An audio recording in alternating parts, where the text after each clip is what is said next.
Hello.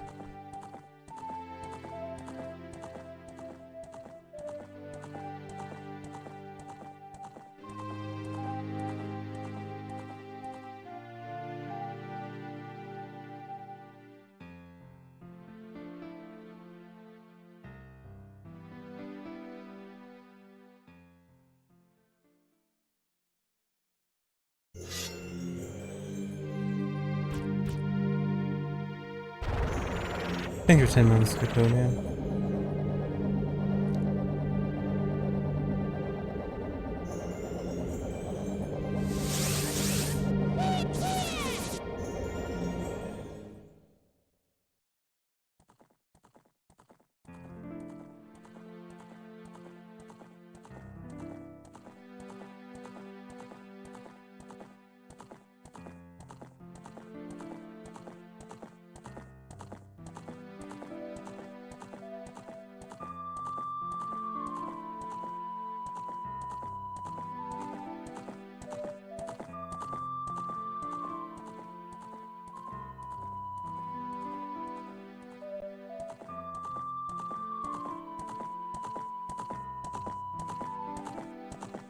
Thanks for 26 months, Stainfield.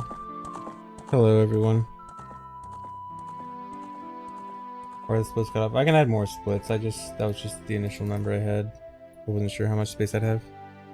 Thanks for 16 months, Fimble.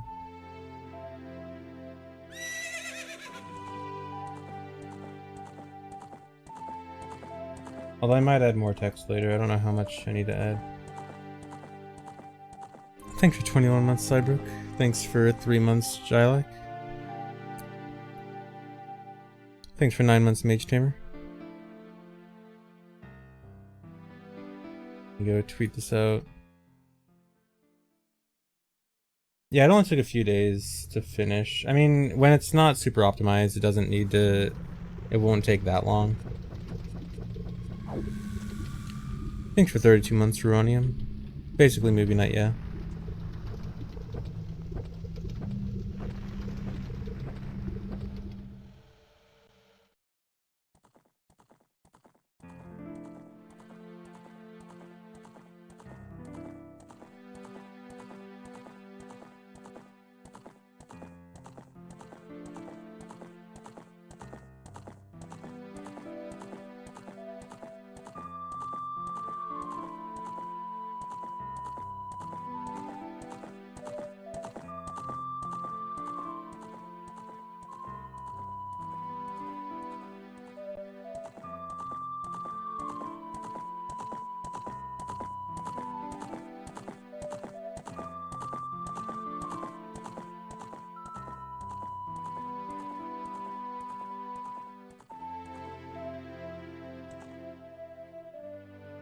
Thanks for 15 months, Niv.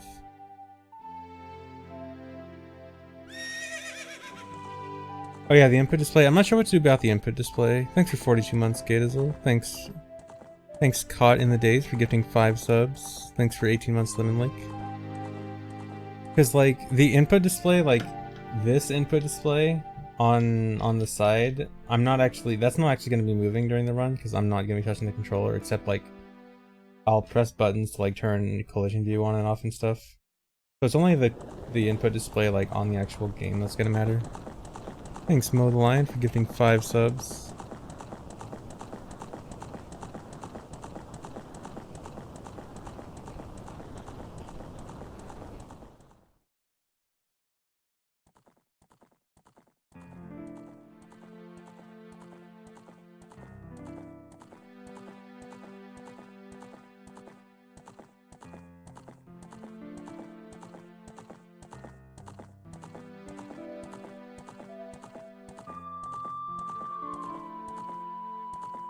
Okay, cool, dry. I'll probably add it after the stream.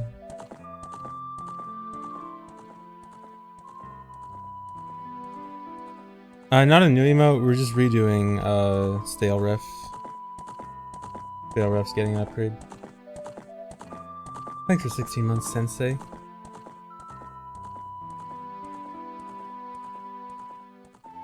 Yeah, the whole thing's done. I finished it off stream yesterday. Made sure the whole thing synced, got everything ready. Reminds me, I gotta set my settings.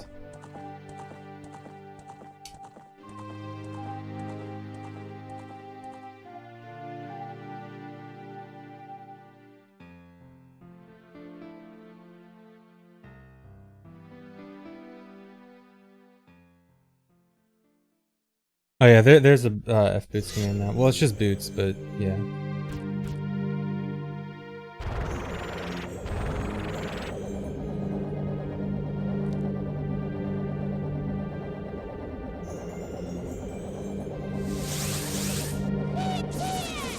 Is there any other info I should add on the sidebar?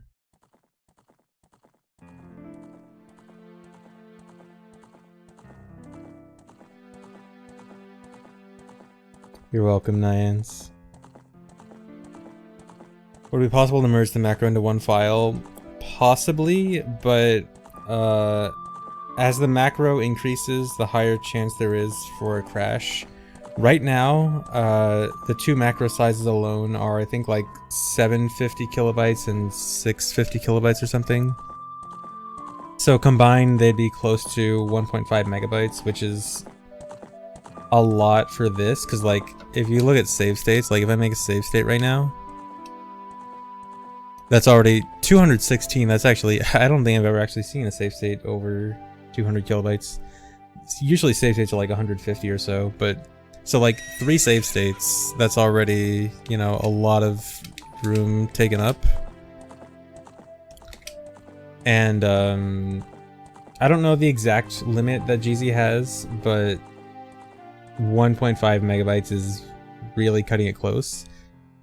You could, like, by reducing the number of save states used, like if you only use one save state, that saves a lot of memory, but then also some other functions of GZ use a lot of memory. Like, I'm gonna have collision view on, and collision view takes up a lot of memory.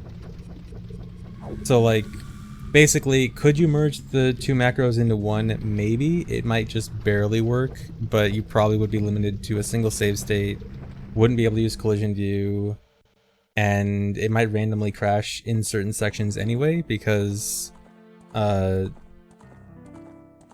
based on heap fragmentation, that could also cause a crash, because like, not the same amount of memory and the same sections of memory is always available. If that makes sense.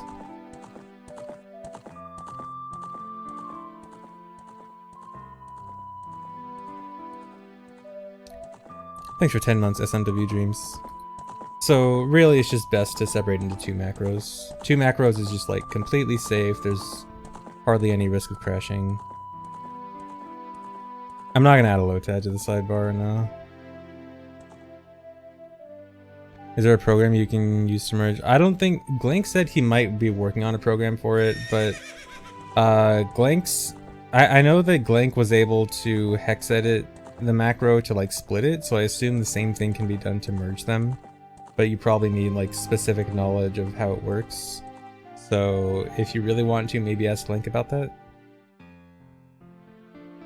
But in theory, yes, you should be able to merge them and test it. Oh, best is cut off? Where?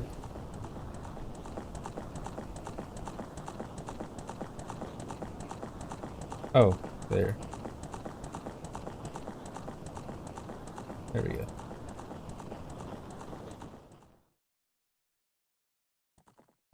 This is RTA viable. It's hard, but RTA viable. Thanks for 25 months, Cygnus. Yeah, I'm just gonna use splits just because it'll be interesting to see how the splits go. Kakariko bottle is in the route. It's down here.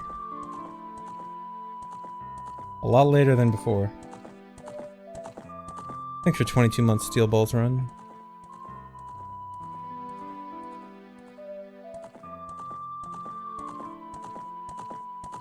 Thanks for 3 months, Leloach. I know the general final time. I'll keep it a secret just for fun. It's not like that special, I guess. I don't know. I might as well just keep it a secret. Let you guys find out.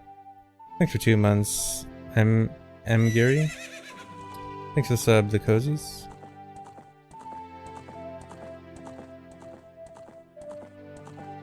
Did I misspell? I always misspell something when I'm writing these.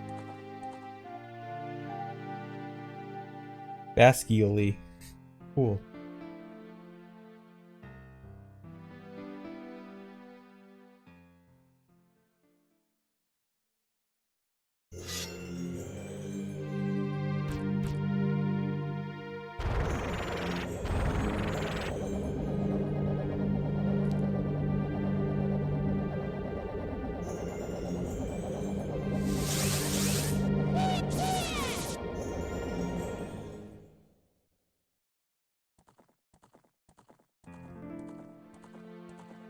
Thanks for 17 months, Kekaroni.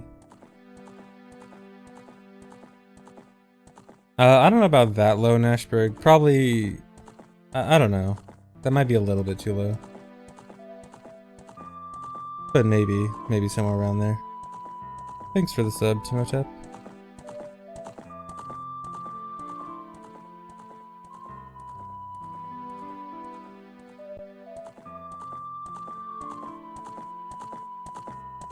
I have no idea, Demon Gearhead.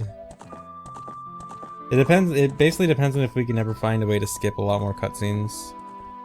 Did I see your call out post? I did, Prek. Nice. Commentary's just by me, yeah.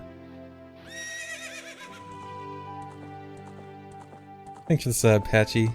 Thanks for 18 months, Psychotic Weasel.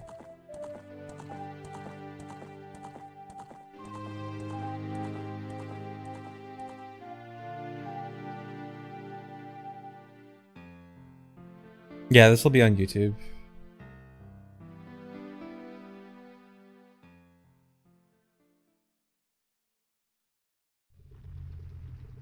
Oh, did I miss a donation? Oh, thanks for the $10 donation, Nuzzle Kitty.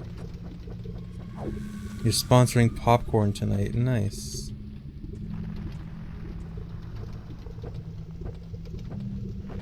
Thanks for 53 months and tier 2, Patrician.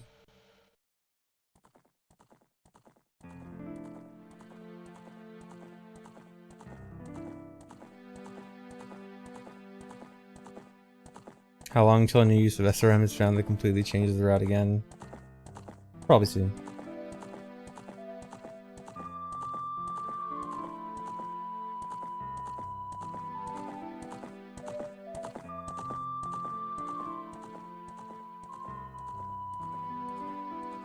Yeah, I've already played back the whole thing. I already know for sure that everything syncs.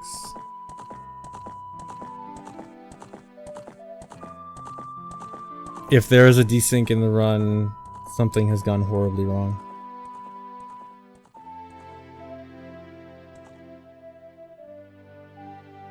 Actually, that reminds me. I need to delete this file. Deleting that file is important, or else it'll desync very early on.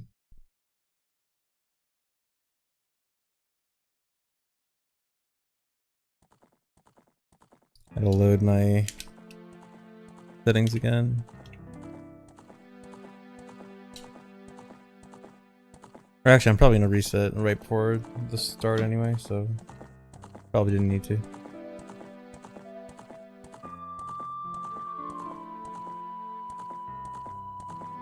Why do I trust the controller during the run? I will be touching the controller during the run. So I'm gonna use Hitbox Viewer and Collision Viewer during the run. I actually can't do it right now because I have them set to A and B, and I don't want to go past the title screen. But nothing that I do while playing back the macro will cause it to desync unless I like intentionally do something. Yeah, I turned Alpha Levitate off. I turned everything off except making a save state, collision view, and hitbox view, and frame advance, which I don't even think I'll use.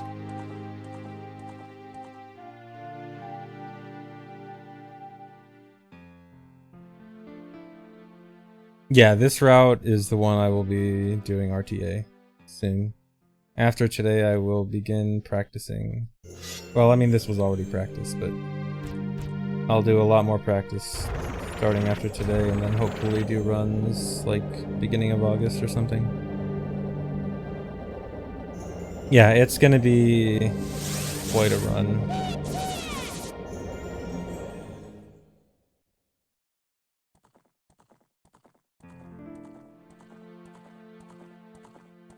Submit it as a segmented run.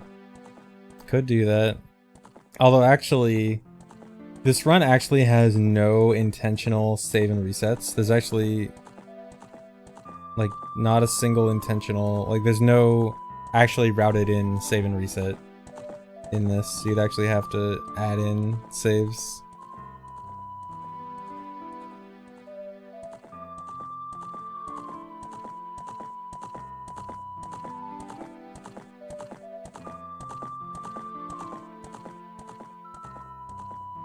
Yeah, I'll probably be maining 100% this route for a while. Well, like this route or any future changes to this route. 100% no SRM, I like kind of would like to do again at some point, but I want the route to change, because right now it's still the same as the old route. If the route ever changes again, I'd like to go back.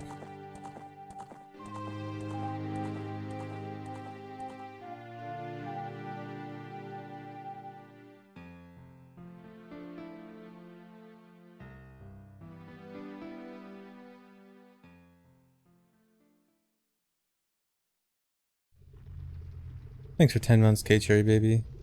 Yeah, it's gonna be really cool.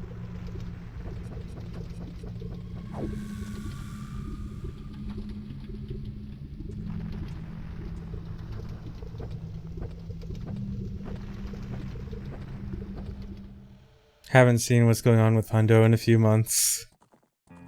Prepare to be surprised. If you don't know anything about what's gonna happen, this run is going to be very strange. Thanks for 10 months, Toon Quill.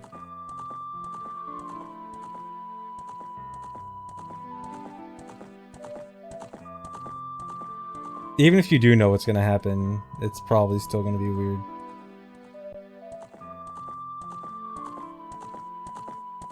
Thanks for 8 months, Blue Oni.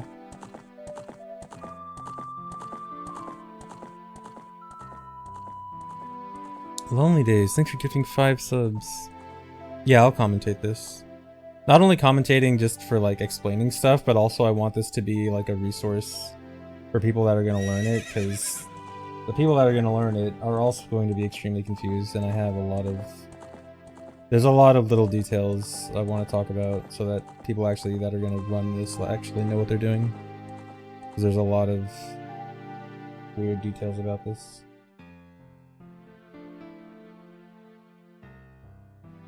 Yeah, speedrunning documentation, amazing.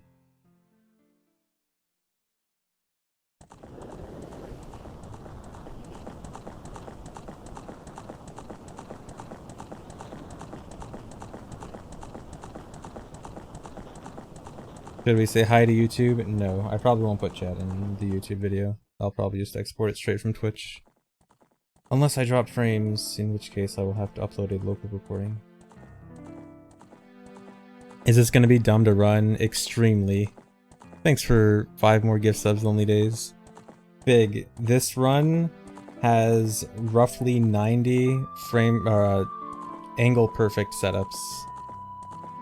And, you know, any of them messing up will crash. So, to say it will be dumb is an understatement.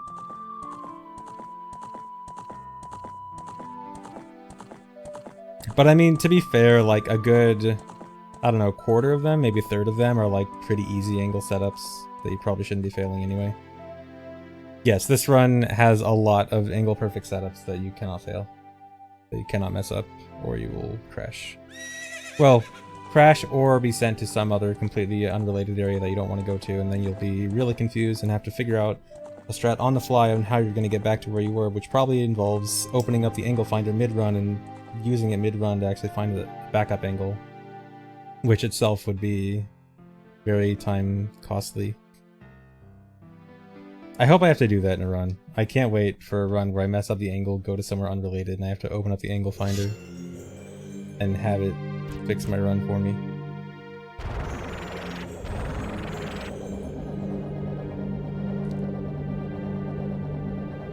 Well, I mean, the angle finder is just a program. It's not like, it's not part of the game. It's just like some separate, it's just like a calculator.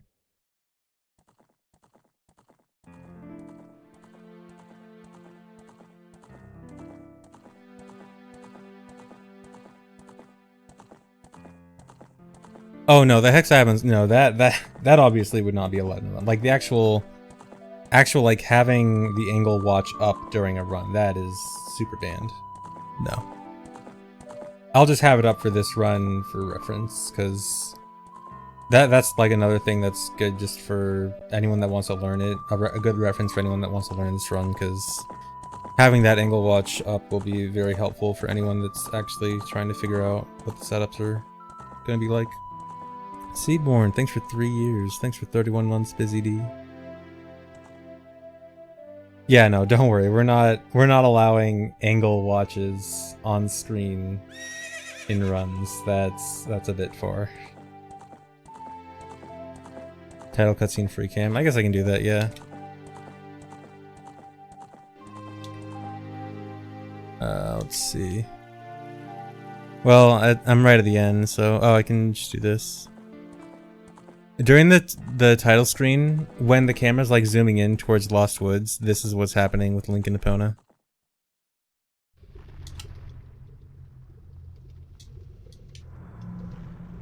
Oh yeah, this Death Mountain Crater setup is really different on the title screen, where, let's see, can I go over here quickly enough? Yeah.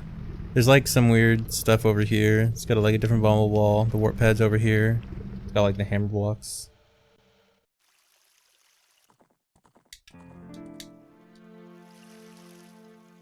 Where am I?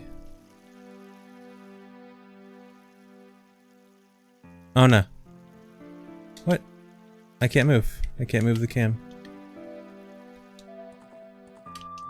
There we go. Here, I might as well do this.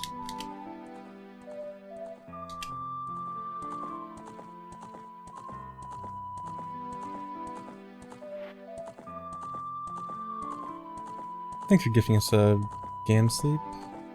Thanks for the sub, Cake Shot. Thanks for 4 months, iPad Derek. Thanks for 16 months, The Duel. Oh yeah, you actually ride through the grass and can pick up items during the title screen. Save State, thanks for $25. Big shoutouts to Save State, by the way, who made the angle finder that was used a huge amount during this run. This run would be very far behind where it is right now without Save State's angle finder.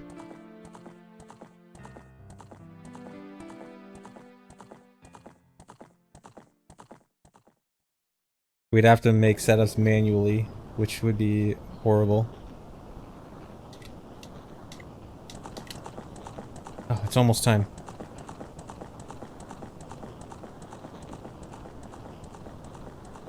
Gotta get ready. Let me just make sure the file's deleted, even though I already know I deleted it. Okay. I'm just gonna reset on the timer. Or, here, I'll just do this.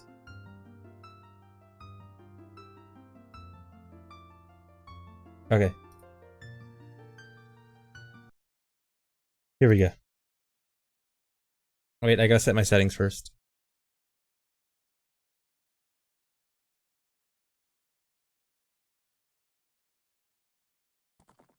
I have custom settings for this run. Okay. Import the macro.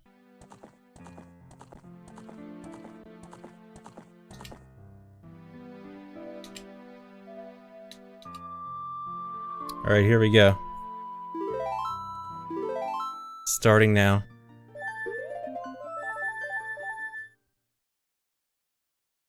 Alright. So this is a demonstration run of the new 100% route. So this is actually a macro being played back on console. This is not a video recording. And what's really cool about this is I actually have access to GZ tools, because this is playback on GZ, which is a modded version that has a bunch of cool tools for practice. And some cool things it has is a hitbox viewer and collision viewer, which I'll be using throughout the run to show some cool stuff off. And it'll make a lot of things make a lot more sense. And also there's input viewer at the bottom. And also the number on the right, that's an important number that'll be used for a lot of glitches throughout the run. It won't be important for like the first 10 to 15 minutes or something, but after that it becomes really important, which is just a good reference for how a lot of the tricks work later on. So the reason for this demonstration run is the new 100% route is kind of insane, and it's honestly going to be a hard run to run at all, and hard to finish runs. There are a lot of places where this run can crash if you are off by the slightest amount. And so I thought the best way to show this off and also just make a good tool for learning would be making this macro that actually has the whole thing. It's the whole run in one piece that, you know, doesn't have mistakes and doesn't crash constantly. And also this macro can be played back by anyone with GZ. I'll have this uploaded, and anyone can just download the macro, download the save states, and play this back on your own console, which is super cool. Thanks for 2 years, Cap Sneak. And also, I also made a watch list, because there's a lot of like important watches necessary for this. Here. Where is it? Yeah, so I put a bunch of watches in a watch list for this. There's this handful of watches down here that are all really important for the run that I'll talk about later. Thanks for 11 months, Mad Mike. Oh yeah, and for playing this back on console, it has to be played back on VC. This will not play back on N64 because it'll crash in many, many places.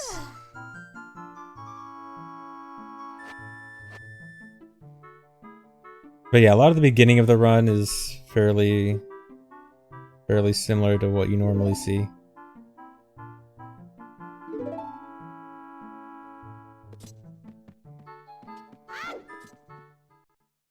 But yeah, this run is going to be super crazy because this run has a ton of new SRM uses. And SRM is being able to modify certain actor data that we can use to do some incredibly powerful things. We can basically write data to places we're not supposed to, which causes some pretty extreme glitches. Hitbox viewer. I mean, I can turn on hitbox viewer, it's not going to be too interesting for this point. Here's Link's hitbox. Oh, I guess you can probably see the boulder hitbox. Oh no. Oh, there, you can kind of see it. It's actually pretty accurate to the boulder. The boulder is a sphere.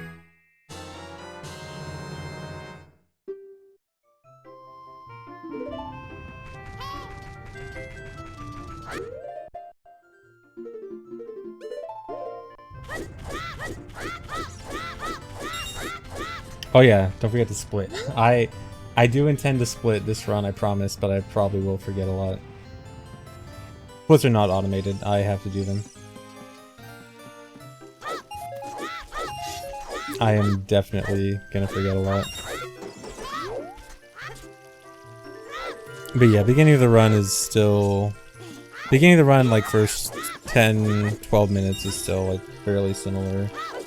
Just escape.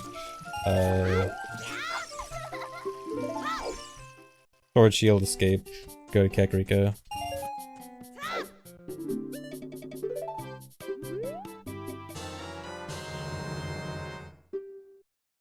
Hey Glank. Big shoutouts to Glank for what? What? How'd that crash? Just as I was giving shoutouts to Glank, it had to go and crash.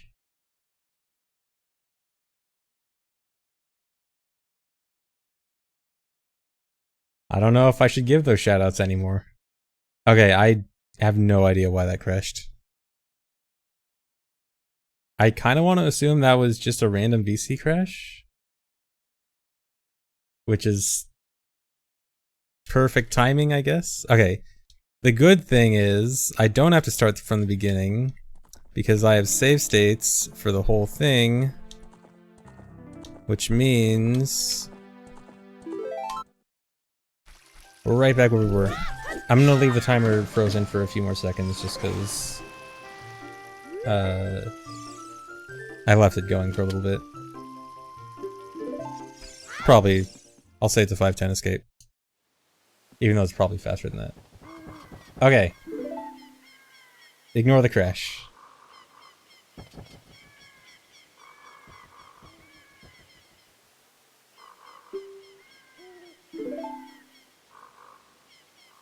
Oh, the frame count. Oh, I was gonna, hold on. I gotta change my settings again. I had different, I have different settings set up for this. Okay.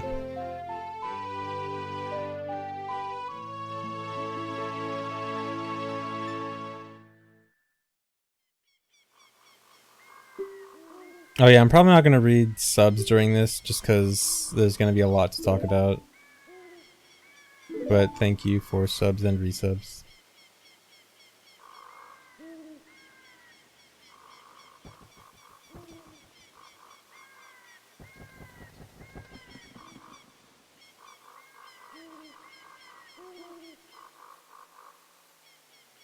Why is Link so slow? Because he doesn't have his special boots yet.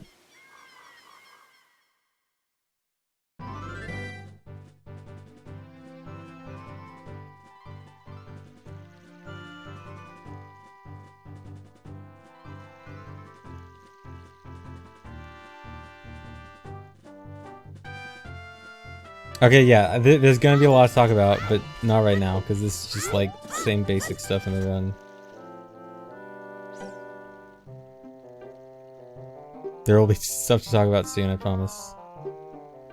Oh, I can talk about one thing here. Okay, so you see how I closed that? I said no to the owl instantly there. So turns out there's this mechanic with text boxes. Figured this out recently. There's this mechanic with text boxes that have choices where when the first time you have a text box with a choice, you can buffer holding down, and it'll go to the down option the first time. It'll go the down option immediately. But then the next time you come up with a text box that has an option, it will not buffer it if you did that buffer on the previous option text box. And so with that owl, most of the time you can't actually buffer down on that owl because most people hold down to exit the shop, and the shop has an option like yes or no, do you want to keep talking to the shop guy? And so if you don't hold down on that shop text box when you're leaving the shop, then you can hold down on that owl and just say no to him immediately without risk of saying yes. Okay, so here's the first actual change in the route. We don't actually get the cocoa bottle first thing. We actually go straight to bottom of the well and ignore the bottle. And so we just do cocoa dive to bottom of the well.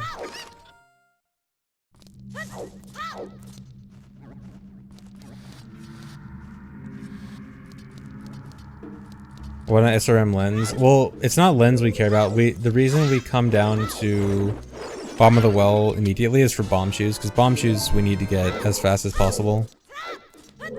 And Lens of Truth just happens to be right near here. And even then, we still, even if we did SRM lens, we still have to get it from source. I gotta talk about source a lot. It's coming up soon actually, because source is an important concept in this run. Okay, here's the first place I can really show off Hitbox Viewer. So when you do this Ocarina dive to the basement, you're like in the basement unloaded. And you have to sort of navigate blindly, but I can use Collision Viewer to show off what this is actually like down here when you're actually going through here. So this is the normal basement of bottom of the well, and when you're swimming here, you're actually clipping through the ceiling above. And then... yeah, and then you go in here.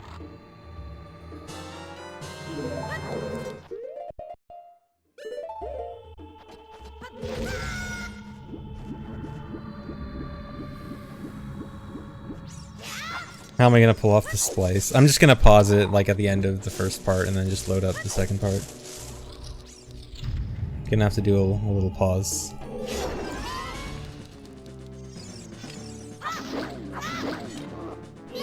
And then yeah, we can use choose to flip the dead hand early. I assume you guys know this part. How do I decide when to pause for equips? Most of the time it's just whenever it seems most convenient, or a lot of the time I typically like to do it like as late as possible.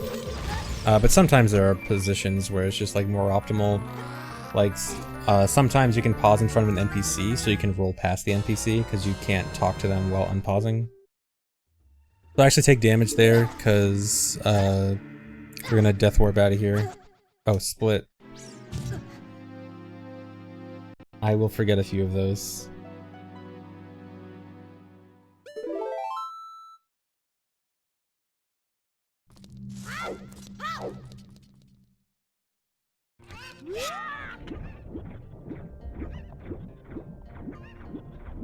Okay, so now the run is going to get interesting soon.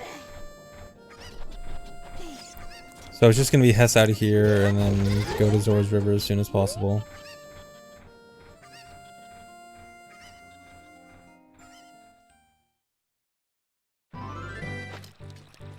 I leave here instead of doing one trip Bomb of the Well because we're gonna go back to Bomb of the Well multiple times. This run probably does like 8 trip Bomb of the Well or something.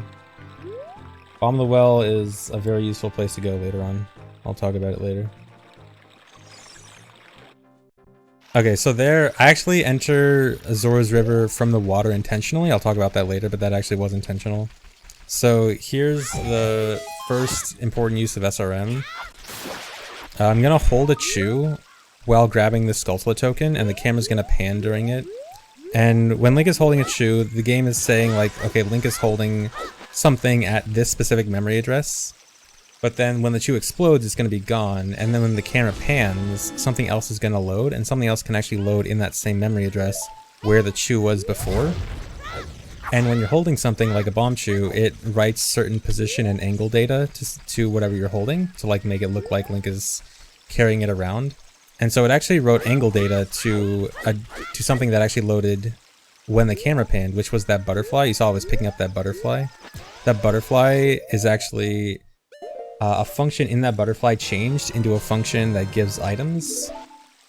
And the items I'm getting is going to be based on that bomb chew running on the wall. It's based on the bomb chew's position relative to camera. And so now with the bomb chew running on the wall, this item value is constantly fluctuating. And it's going to be constantly giving Link items. And so this is going to give me a lot of items very quickly. And so something to note about 100%. So none of these items count towards the actual 100% definition. So 100% has what's known as the source requirement rule that says all the items actually required for 100%, you have to get them from their actual source. That means like the normal place you would get them, like the hammer chest has to come from the chest in Fire Temple, or light arrows have to come from the light arrow cutscene or something like that. So none of the items I get here actually count towards 100%. It's just that having them early happens to save a lot of time. You're still allowed to get the items early, as long as you also get the real item later on. And having them early is a really big help. So this section gets a ton of items that are just really good for having early. A bunch of upgrades, hammer, bomb chews, bottles, egg, Din's Fire for Aura's Wind, especially for Aura's Wind. Yeah, I gotta remember to split too. So the items are sort of controllable. I can actually, here, let me actually bring up a watch for it. It's this number. So this number, that 4F on the screen now, that's actually the value of whatever item I'm supposed to be getting. You can see how much it fluctuates. This is a value based on, again, the bomb chew running on the wall. And it's like a wildly fluctuating value. It's extremely chaotic. It is consistent, but it is incredibly precise. And these setups to make the setups to get all these items is incredibly precise. And so I actually didn't get everything I want there, so we actually do a few specific setups for very specific items. This is gonna get F, which is empty bottle. Yeah, you can get duplicate items. You probably saw I got 2 slingshots, and I probably got a lot of items twice, actually. And then this one is going to be green potion, which is 1/1. Green potion, very important item in this. For multiple reasons, actually. And then 6C is fish. And then I also need some more bomb shoes. So this setup is actually pretty bad. Ideally, like, we'll probably want to find a better setup for this that doesn't need all these like specific angle setups for a few items at the end. Really, we probably shouldn't need them at some point, but that's just what we currently have. That'll probably be improved soon. I split. Okay, so now I'm gonna do RBA here. This RBA isn't actually super important. It's kind of just to move the fish into a different bottle slot, which will just be easier to manage for later. This is gonna put fish in the this item slot where hookshot is. But the more important thing here is I just want to get bottle on B and then die. And so I mentioned how we entered Zora's River from the water. The reason that was important is when you have a bottle in B and then you die and respawn in water, your B button is blank, whereas if you spawned on land, your B button would turn into Deku Stick. And blank is really important because that's going to let me use Furor's Wind coming up. And also you can do a cool little Hess out of the water there by shielding right as you enter the water. And we're heading back home.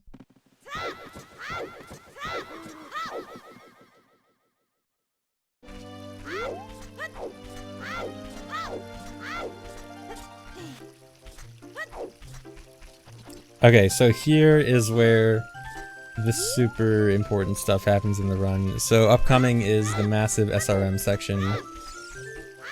So the SRM I did in Zora's River with that butterfly to get a bunch of items. We can do a lot more than that. That's just one small use of SRM.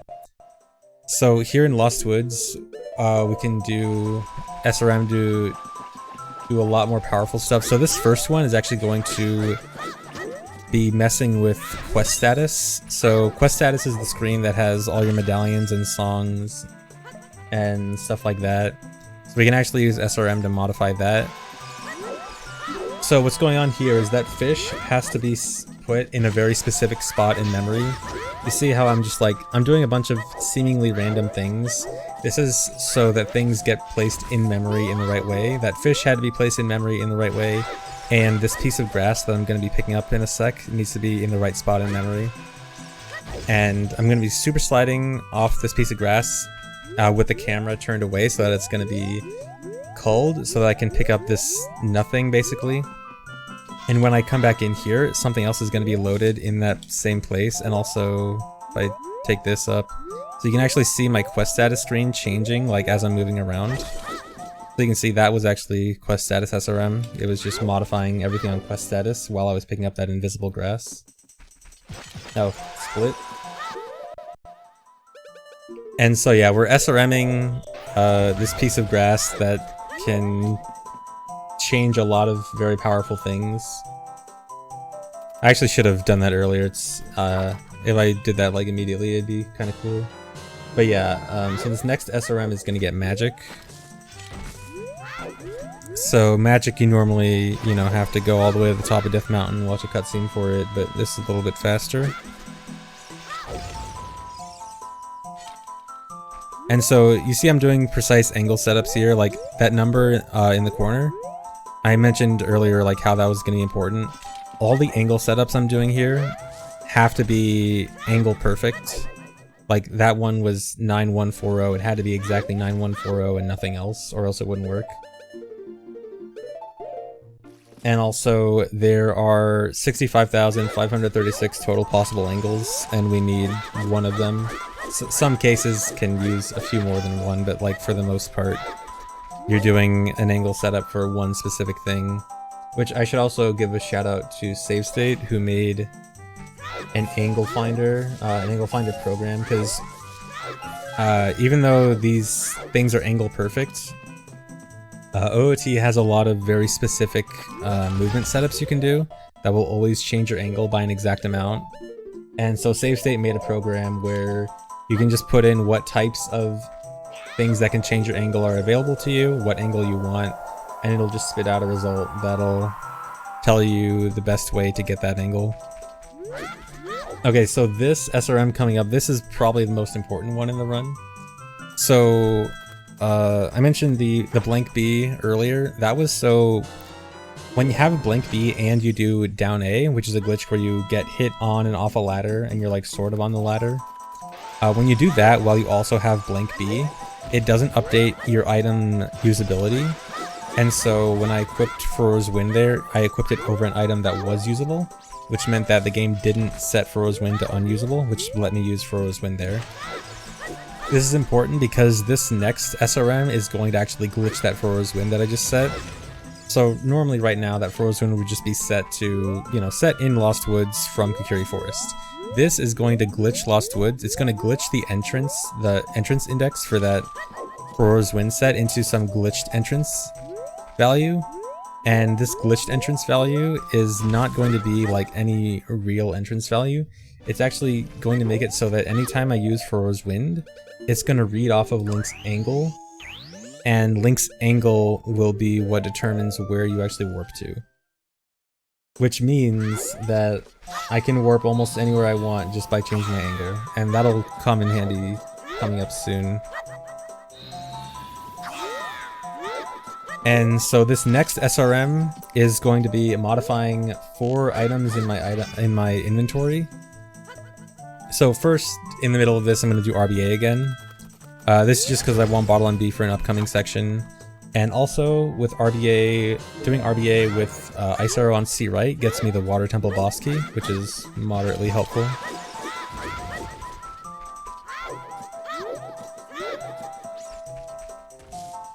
And so, setting up this next SRM, this one I actually have to grab a different piece of grass, so I have to use a different setup here. So again, this one's going to modify 4 item slots in my item inventory, and so when I pause coming up here, you're going to see a lot of very glitched items. So this invisible piece of grass here is now modifying 4 item slots. So when I pause here, you'll see I have item slots where they shouldn't be. That just gave me a quiver. That's a quiver that holds 50 arrows. That is not supposed to be an item slot you equip. Then I just equipped that glitched item. And you're not going to see it until the next pause, but I also set a certain angle that would give me Eyeball Frog and Bunny Hood, but they're in different slots than they normally should be. Split. Okay, so now I'm actually RBAing those glitched items I just got. So RBAing the Quiver 50 on C right gives me Fire Temple keys. So I just got 20 Fire Temple keys. And then RBAing that other glitched item that looks like nothing, that RBA's Water Temple flags. So that actually just lowered the water in Water Temple. So when I go into Water Temple, the water's just going to be at its lowest point initially. Yeah, 20 keys to be safe. Okay, so this next SRM is actually going to change Link's age. So you can actually modify Link's age using this. And this is going to turn Link into adult, kind of. So you'll see Link will like jump up a little bit there. And so now you can see I have adult equipped. So you can see I also have Frog and Bunny Hood there. And so like Link is kind of hovering a little bit off the ground. And I also use that to equip Mirror Shield. You can use this to equip Mirror Shields as child. And also it caused a little graphical glitch when you pull out the slingshot there. That's what just happened with the water there. And so if you save and quit there, it actually keeps you as adult. So if you wanted to like just become adult instantly, you can just save and quit there. But we actually want to stay child. But the important part of that is that it equipped Mirror Shield.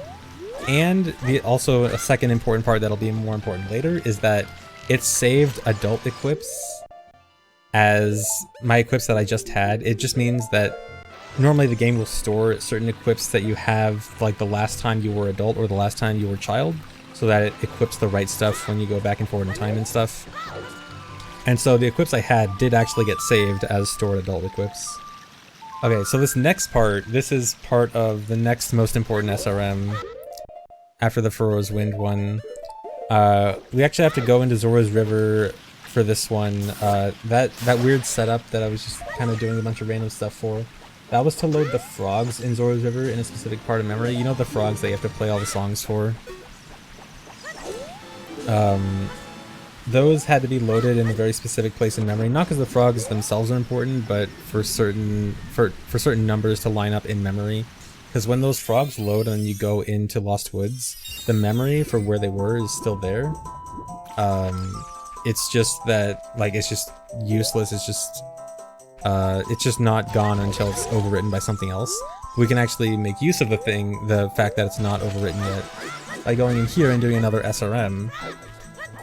And this SRM is going to be a super cool one. This is going to modify Link's boots and tunics. And they're actually not going to be regular boots and tunics, they're going to be very special. So the actual important thing that's modifying here is boots. The tunic is actually just a side effect of it, but it's kind of cool anyway. So you see when I pause here, when I go over to the equipment screen, you see the equips were kind of weird there.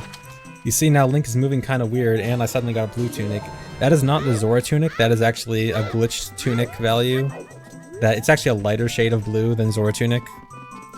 But you also see Link's feet are moving very weird. He looks like he's moving faster. So these are glitched boots that we call F boots because the actual value of this boot, like the actual number value in the game of this boot is F in hexadecimal.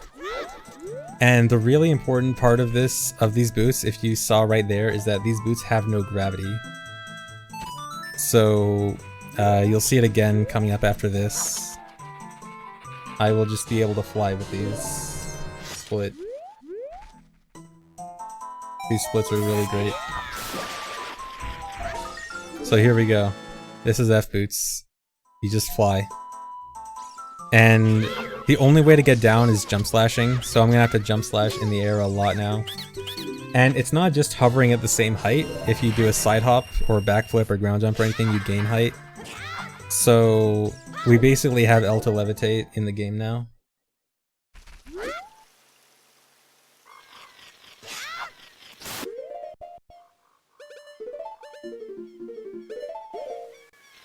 Okay, so now the SRM section is over, and so now it's time to make use of the SRM. And so also another thing about the F boots is that if you shield damage in the air, you get a big boost backwards. It starts at the same speed as Hess speed, but gradually, speed gradually decays over time. But you have control over it, you can like move left and right in the air doing it. So that's really useful, you can just move super quickly in the air using this. And so now it's time for actually collecting stuff. So I actually want to take some damage here. I'm going to be dying a lot, especially early on in the run. And I'm going to go into Deku Tree, but Deku Tree has a cutscene normally if you go in there normally. But you can just go out of bounds here. I can actually turn on collision view. So this is this area unloaded, but with collision view you can see it. You can actually see the gap there. There's a gap where the Deku Tree's mouth isn't loaded. That's just a quick way to enter Deku Tree without having to watch that cutscene. So now in Deku Tree, I can fly up here quickly.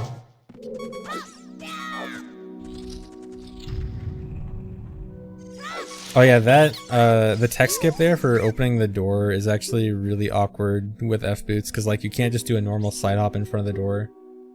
And so you actually have to like do a weirdly timed jump slash and then A. But the benefits of F boots far outweigh the bad things about it anyway. So here's Slingshot that I will actually split on. Okay, so now is the first use of the Furrow's Wind stuff. So you remember my initial place I set Furrow's Wind was in Lost Woods, but I glitched it so that it's based on my angle. So now I have angle 0, and so when I warp, it's going to send me to scene 0, which is Deku Tree. And so now I can, now I have the glitch active, and I set my angle to 3B01. And so when I have the glitch active, anytime I void out, use Foro's Wind, die, get caught by a Wall Master, or go in a special type of void, which I'll talk about later, it will send me to some other place based on my angle value. So it's not just Foro's Wind, but Foro's Wind is what I can use to reactivate the glitch whenever I want. So right there, I used Foro's Wind to activate the glitch, because when you use Foro's Wind with it, it sets your last entrance to this glitched entrance value, which means that anything that will set you back somewhere using your last entrance value will then also be glitched. And with a death, when you die, where you respawn is determined by, you know, where did you last enter. If you entered Deku Tree and then you died, then obviously you're going to respawn at Deku Tree and not at Fire Temple or whatever, right? Except in this case, where that entrance is glitched, where it's reading off of your angle value. And so you're going to see a lot of angle setups done in this run, and the angle value is going to be determining where you warp to. Specifically, it's actually the first 2 numbers that determines the map that you warp to, or in the case where it shows 3 numbers there, the first 0 is actually truncated, so it's 0, 1. 0, 1 is Dodongo's Cavern, so I will go to Dodongo's Cavern. What do you know, it's Dodongo's Cavern. And I'm actually past the first wall, so I don't have to blow it up, and so you can just slide hop up here and go straight to bombs. And so, about the numbers that are being used for the warp. So the first 2 numbers determine what map you warp to. The second 2 numbers, depending on what kind of warp you're doing, they can determine what entrance you're at, if you're using a Death or Wall Master. Or if you're using a Void or Foro's Wind, then they kind of just really determine whether or not it works at all, because some values for the last 2 numbers will just crash, and by some I mean like a majority of them. Because there are 256 total values that would correspond to each map, but not all 256 values work. Usually it's something like 50 or so values that actually work, and the rest crash. So here, I set my angle to 708, that corresponds to Shadow Temple, and so I'm going to void out. And also, when I void or use Foro's Wind, it's not just going to load the map, but also the same room value. Let me turn on collision view here. And so the room value that I entered from using that door, that was room, I don't know what room it is, probably like room 12 or something. And it means that when I void out and I load Shadow Temple, it's also going to load the same room number in Shadow Temple. And also, and also use the same coordinates as where I was at the door. So that place where I spawned was the same coordinates and room number as in Dodongo's Cavern, but in Shadow Temple. And in Shadow Temple that corresponds to this room being loaded. And so I was really far out of bounds, but because of F-boots and, you know, being able to boost really far with bombs, I could actually, even though I was super far out of bounds, I could actually get there. And also Link is tilted, because it just happens to be that for some of these warp values, some of these glitched warps, they write certain data to certain places that it's not supposed to, and it can sometimes write to Link's rotation value.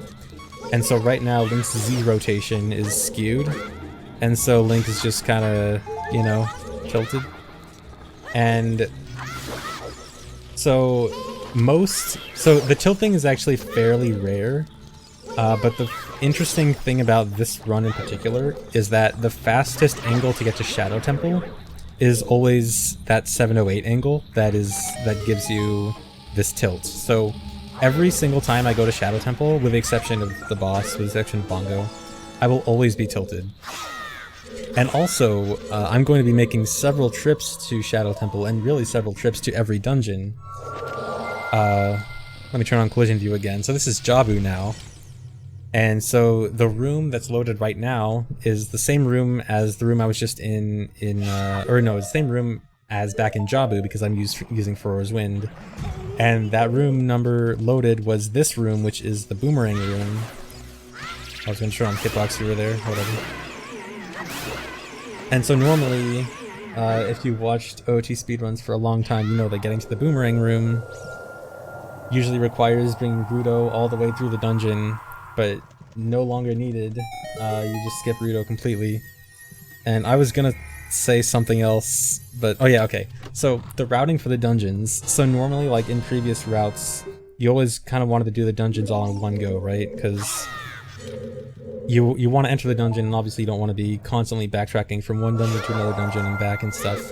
In this, it's completely different because the entire routing of the entire routing of this run now is all, the dungeons are like so extremely disconnected because it's no longer about you want to enter one dungeon and then, you know, finish it all in one go. It's actually more about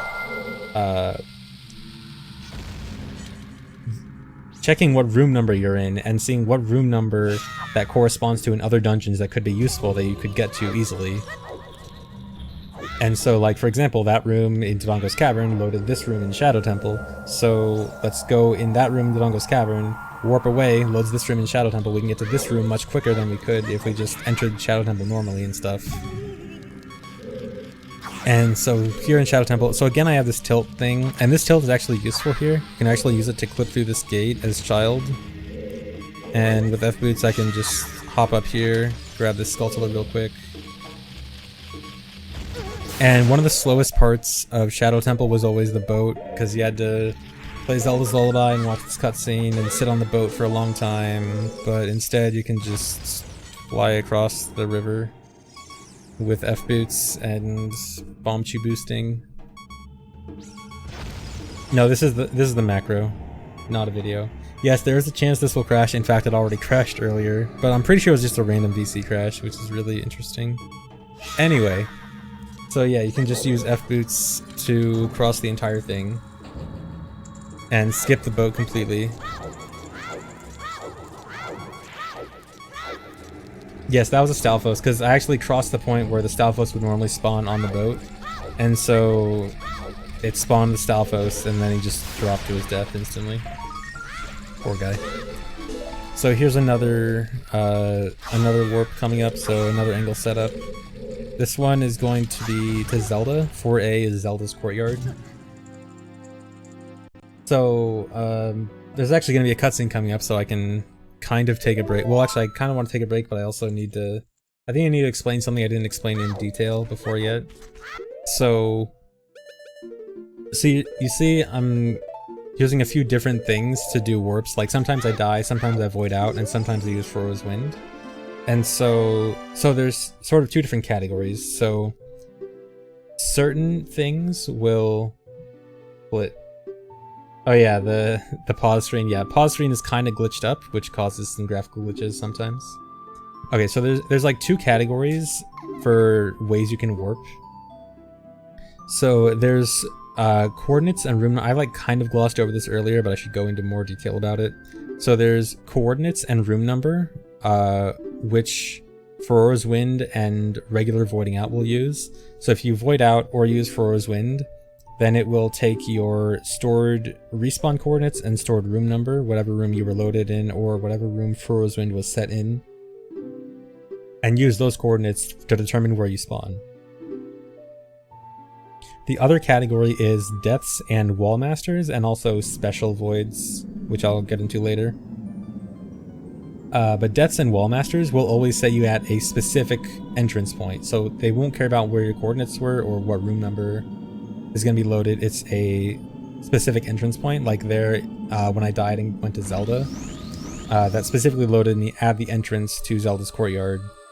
And earlier on when I went to Double Magic, that specifically loaded me at the entrance to the Double Magic Fairy Fountain, and not like, you know, some other random thing. And so...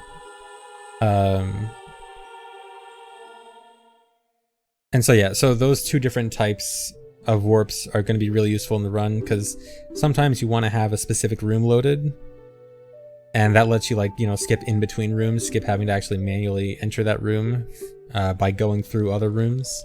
And sometimes you want a specific entrance because you just want to be, you know, at that map. It doesn't matter about the room number, you just want to go right there. Okay, I think I can take a break from explaining stuff for a little bit. We got a minute of cutscene left, and I think I covered everything I need to cover so far. Okay, how's your day, guys?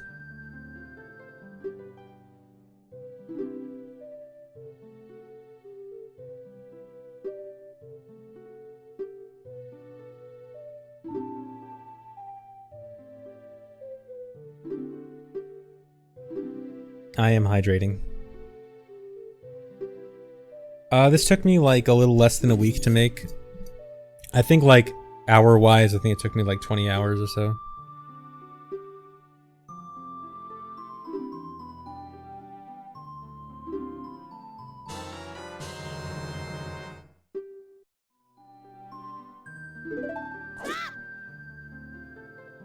Okay, so you can do a really cool Zelda by cutscene skip here by just hopping out of bounds and jump slashing. Normally you need to just like die or something, but now you can just hop out. Yeah, 2020 Zelda by cutscene skip. Okay, so here I actually have to dupe over that glitched item. So that glitched item was actually Shadow Medallion. It is not supposed to be a C item. It's either an item that acts like eye drops or crashes or does something else like that. But I need to get rid of that. It's actually not what I wanted. Oh, that reminds me, I never actually talked about Bunny Hood and Eyeball Frog. So you saw in the menu there. Actually, I should talk about this. So I had to do OI there to make it night. So one, making it night makes it so that when you go back into guards, you actually get start at the beginning of guards. And, oh yeah, and also that means guards is completely skipped in this run. But also, even if guards weren't skipped, F-boots actually prevent the guards from catching you. Because also, another thing that was found recently by the decomp team, people that are working on decompiling the entire game, is that the way guards work is they actually check if your Y acceleration, or essentially your gravity, is -4 or lower. And with F-boots, unless you jump slash, it's never -4, and you can't even jump slash there. So they literally can't catch you with F-boots. But also, it needs to be nighttime for this warping thing to work. It just crashes if you do it during the day.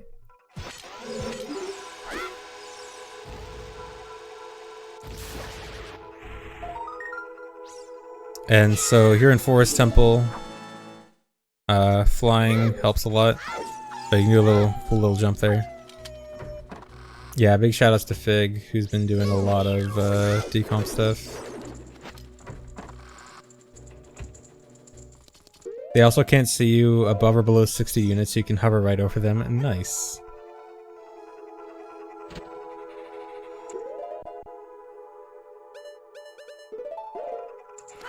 Yeah, you still take fall damage with F-boots jump slash.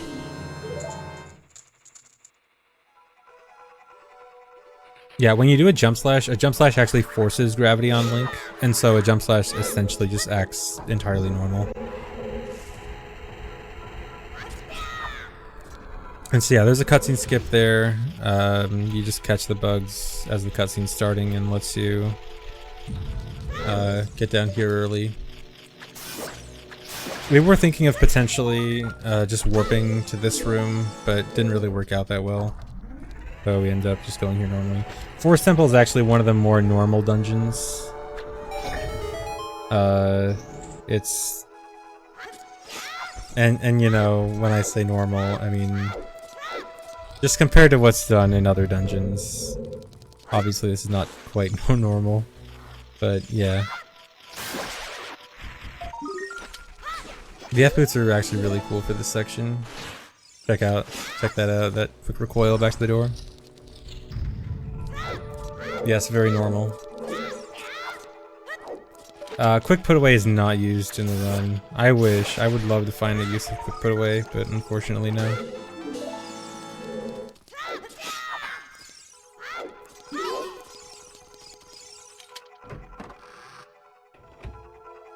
What's the most difficult part of this run? Memorizing every single angle setup and not failing any of them, because if you fail a single one out of the like 90 plus in the run, then you will crash.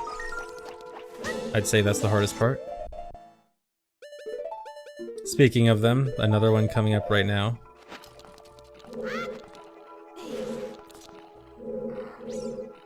This angle setup is going to go to Fire Temple. Gonna warp away. I'll turn collision view on because it'll be out of bounds. So this is Fire Temple. This is the big lava room. That room in front of me is like one of the rooms where you free a Goron and get the keys from. And so the room in Fire Temple that's loaded is the boulder room that's way high above here. And so we can actually use a ground jump with F-boots to just fly up. And I actually don't want to go too far forward because that room in front of me actually does have or it's actually not the boulder room loaded, but the room in front of me, the like central room loaded. There's actually a load trigger that can like suck you in if you get too close to it, so I actually have to stand a bit far back. So I can enter that room and leave that room, which loads this room, so I can get here very quickly. Much quicker than like normally getting up here. And yeah, you can see the 20 keys that I RBA'd earlier. So you can get that Skulltula, jump up over to this elevator, split.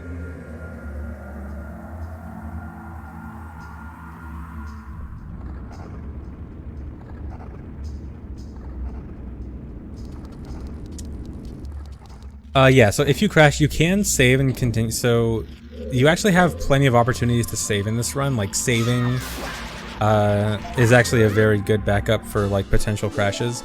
The one thing is you have to make sure you always save with Farore's Wind loaded, because I actually don't know if I ever went over this earlier, but whenever you enter an area normally, then the glitch will deactivate. So like if I were to just leave Fire Temple or play a warp song, or if a cutscene plays that like loads the different area, like what happened at Zelda, any of those will deactivate the warping glitch, and to reactivate it you need to use Farore's Wind again.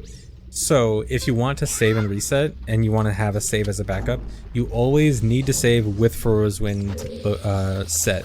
If Farore's Wind is not set and you crash and you reset, then the only way to reactivate the glitch is doing the SRM again, which is a lot. Alright, so that's it for the Fire Temple stuff, or not that's it for the Fire Temple stuff, but that's mostly it. Okay, I'll actually split properly this time.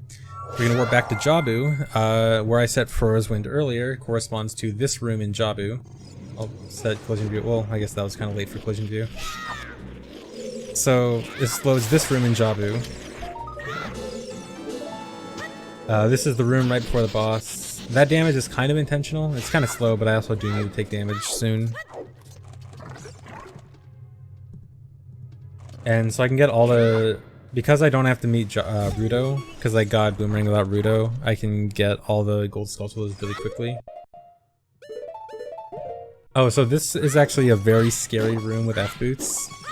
If you ever take damage that sends Link upwards with F-boots, it's essentially a soft lock. So if you get hit by those bubbles or anything that like knocks Link back in the air, those will all just soft lock you because you're permanently moving upwards and you are unable to jump slash.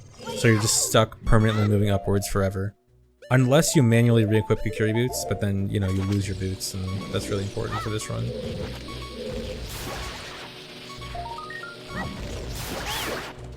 Yeah, Jabu's finally good. It's amazing.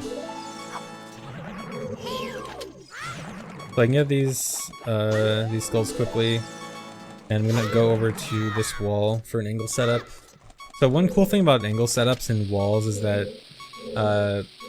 some angle setups, like if you were to only do them from cardinal directions, would be kind of bad. But rooms with a lot of different walls give you a lot of different opportunities for like different starting points for angle setups, and like that wall in particular, you know, has a very good angle for getting here in Dodongo's Cavern, so I can load to Dodongo's Cavern from King Dodongo's room. And it's really good that I can load here. It's like you can actually load from the boss room instead of like, you know, just from the entrance. So this is going to be in Water Temple. I just turned collision view on. So this is that room with like the rolling rocks and the Tektites and the like water vortexes and stuff. I'm going to use F-boots and recoiling off a bomb to clip out of bounds. Well, actually it's not clipping out of bounds. There's just no ceiling there.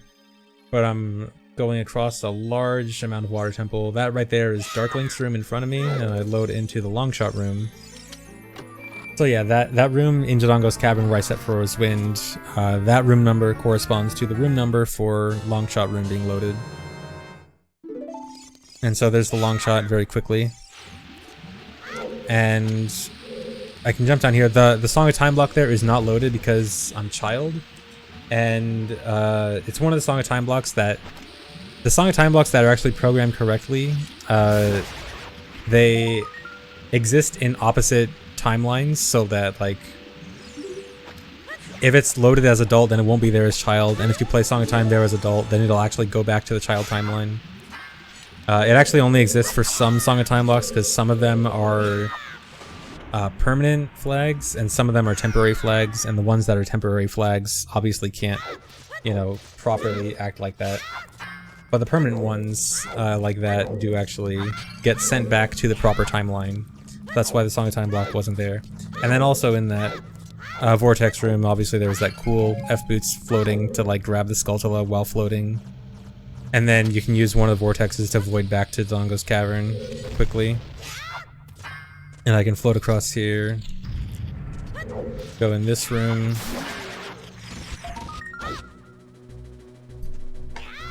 Gonna set for Rosewind in this room, and this is gonna be another warp to Shadow Temple. And then so this room in Dodongo's Cavern is gonna correspond to a room in Shadow Temple. It's actually the room with it's the room with the pot that you have to blow up that spawns a key. There's also a gold Skulltula there. I have collision view on also, but it's this is kind of far away. You're starting to see collision now. Well, that's actually like near the entrance of Shadow Temple. That's that initial shaft you go down at the beginning. And here is the Skulltula that I was gonna get.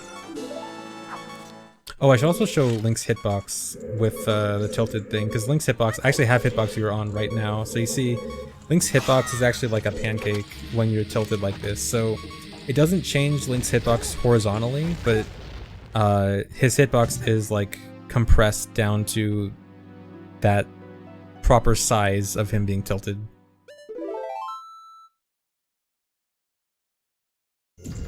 And again, the tilt is just because it's just a property of that warp. Like, certain glitched warps just happen to tilt Link. And it just happens to be that the fastest warp to Shadow Temple will always tilt Link, so that basically every time we go to Shadow we'll be tilted. And so that was another death warp to a specific entrance. So that was the entrance, Spirit Temple from the boss door, which is really good. That means you're just right in the middle of Spirit instead of having to go through Spirit. So I can get this Skulltula down here, get some bomb chews, because I'm running low on bomb chews. So this is actually going right back to Shadow. Gonna do another angle setup for Shadow. Shadow has basically the easiest angle setup. It's literally just one ESS turn from 0. So that boulder that like blocks the light isn't actually solid. More collision view here. So this is actually Dead Hand's room in Shadow Temple for hover boots.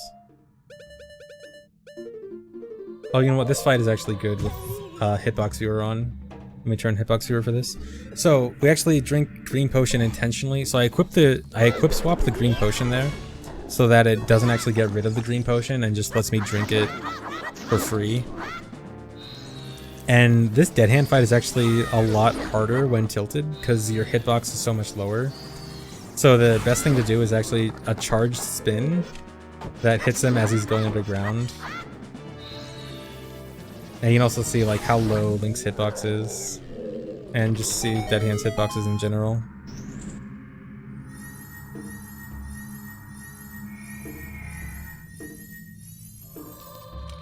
And see Link from underground there. Split.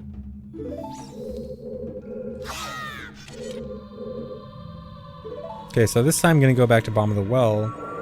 So the room loaded in Bomb of the Well is one of the gold Skulltula rooms with the keys. And I'm actually almost right above it. I can just float a little bit and jump right into the room. Right in front of the Skulltula.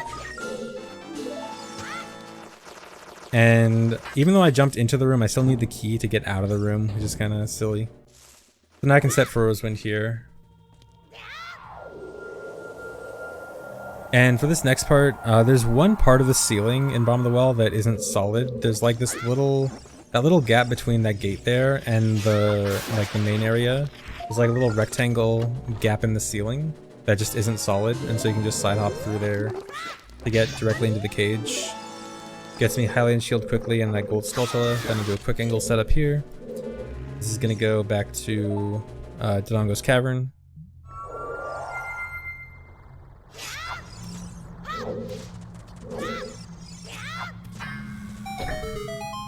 And yeah, that was very close to the like. Oh yeah, getting caught by a like is basically a soft lock too, because the like will spit you out and you'll be eternally flying and unable to land unless you unequip your boots.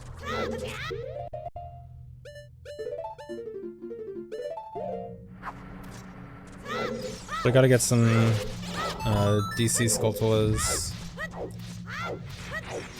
You can really see the speed boost of F boots here.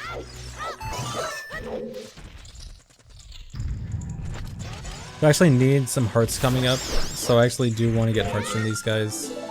These guys have like a very high chance to drop heart, or like, because you're killing 3 of them, it's a very high chance that you'll get some hearts from them.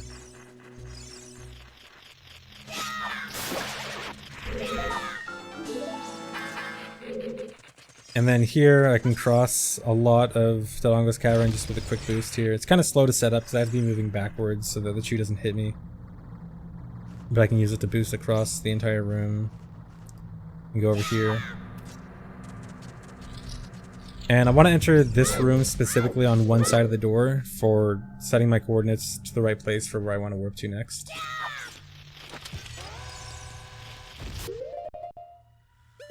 And so now we just get these 2 Skulltulas in here. We can just side hop right up the stairs.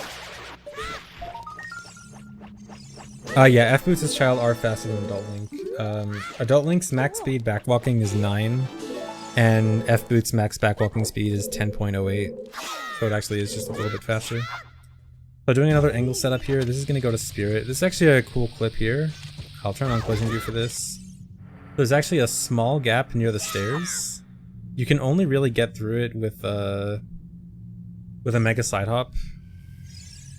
Like, otherwise you're just going too slow to actually clip through it. So this puts me in, this room in Spirit Temple is out of bounds, but it's right in front of this door to this room.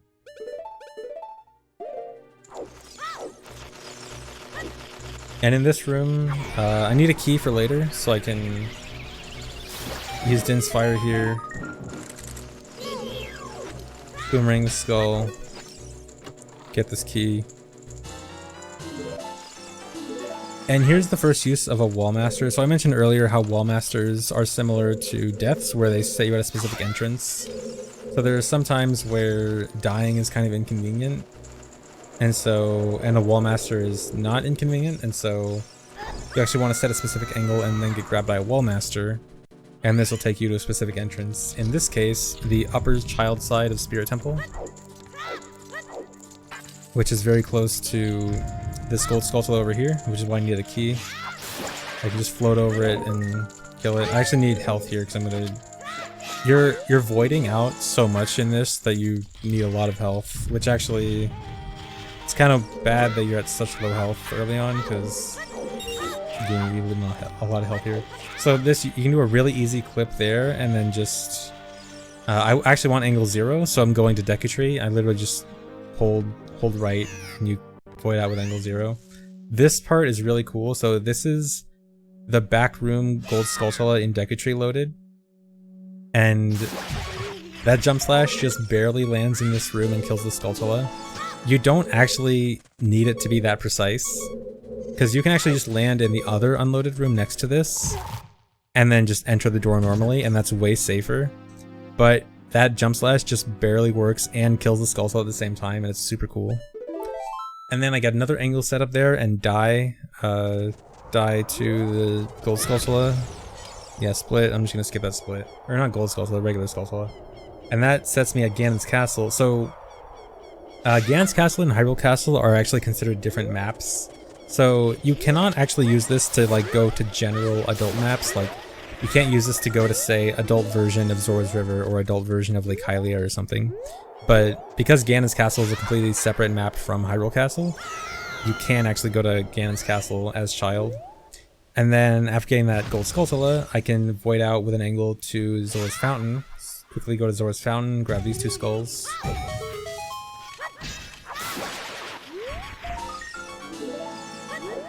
I assume adult and child fishing is the same way. It should be. Quickly use a bomb chew to get across the entire lake right there. Grab this skull.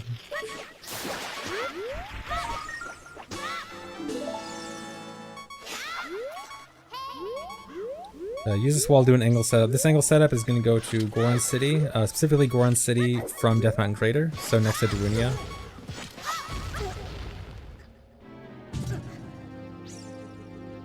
The Ganos Castle lava is not one of the special voids. So a special void actually sets you to a specific coordinate, or a specific entrance, sorry, just like a death or a Wallmaster would. So you saw how when I loaded in Zora's Fountain, I was like very far out of bounds at very special coordinates. So that was like a regular old void, not a special void. The special voids will be coming up after the next non-warping section. So this is a warp to Goron City. So I actually intentionally go slow for this next section. You see I'm like not even rolling here. You actually go too fast with F-boots to make the cycle to bomb chew the Goron above there. So I actually intentionally go slow.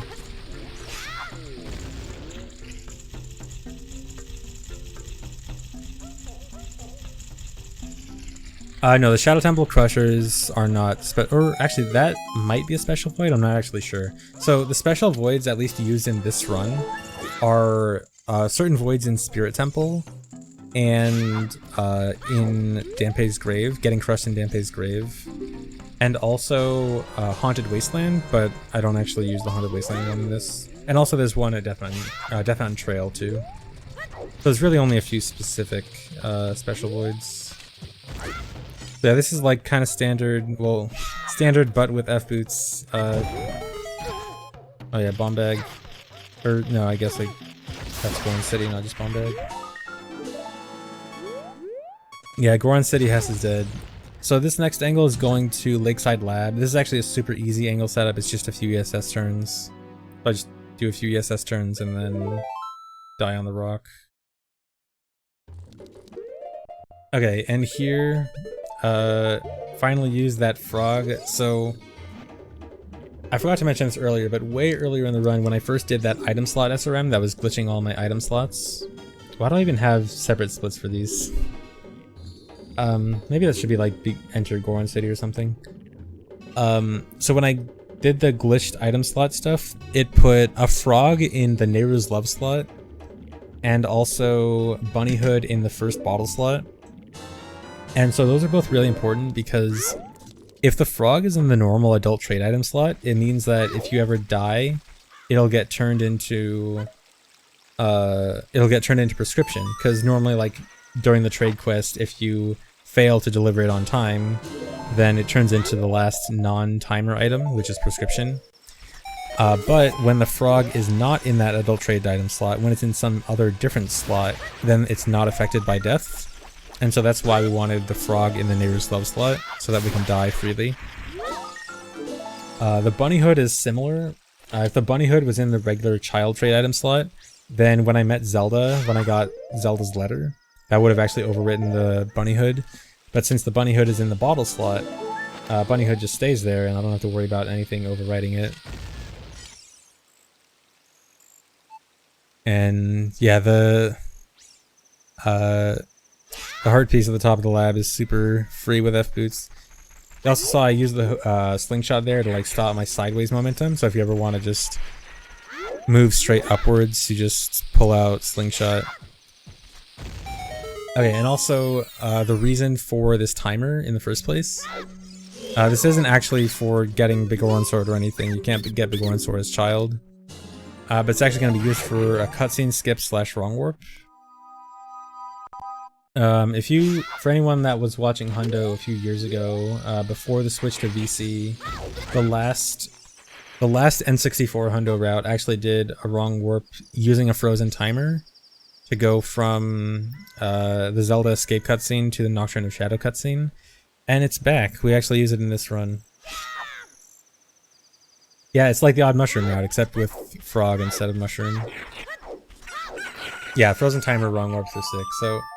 So when this timer expires, I'm actually gonna void out and freeze it, and I can use that frozen timer for a wrong warp shortly after. So this Hyrule Field movement is kind of awkward, because so the thing with a frozen timer is that a frozen timer unfreezes based on certain text box types, and one of the text box types is actually in Saria's song, so we actually use Saria's song to do the unfreezing. The problem is that runner guy that you sell the bunny hood to also has that same text box type that unfreezes the timer. Technically you can avoid it if you close the text boxes frame perfectly, but in a real run you probably don't want to risk that. So we actually have to sell bunny hood to runner guy before freezing the timer. And I also have to double equip swap Zelda's letter there because this puts sold out over the Zelda's letter slot. And if I didn't have it equipped, I'd just lose Zelda's letter permanently. And I need it to give it to the guard to open the Happy Mask shop later on.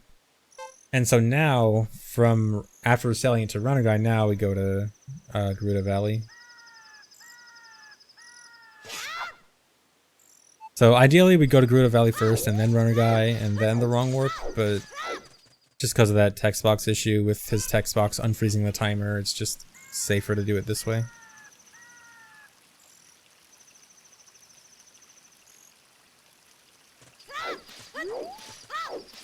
So now we can just do Gerudo Valley stuff.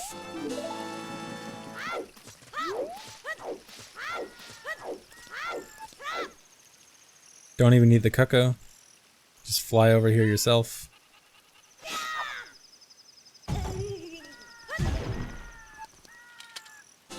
Okay, no one can ever make the joke about failing this ever again. You can't possibly fail this with F-boots. Someone's gonna find a way to fail it with F-boots anyway. But that joke isn't allowed anymore.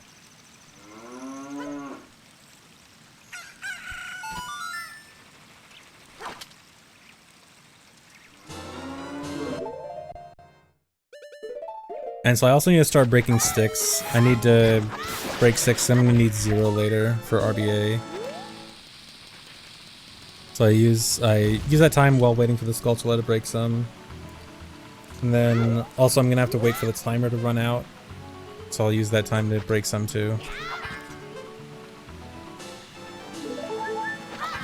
So just breaking a bunch of sticks now. So this seems like kind of a lot of time to waste, but realistically in an actual run, I probably wouldn't have this much time.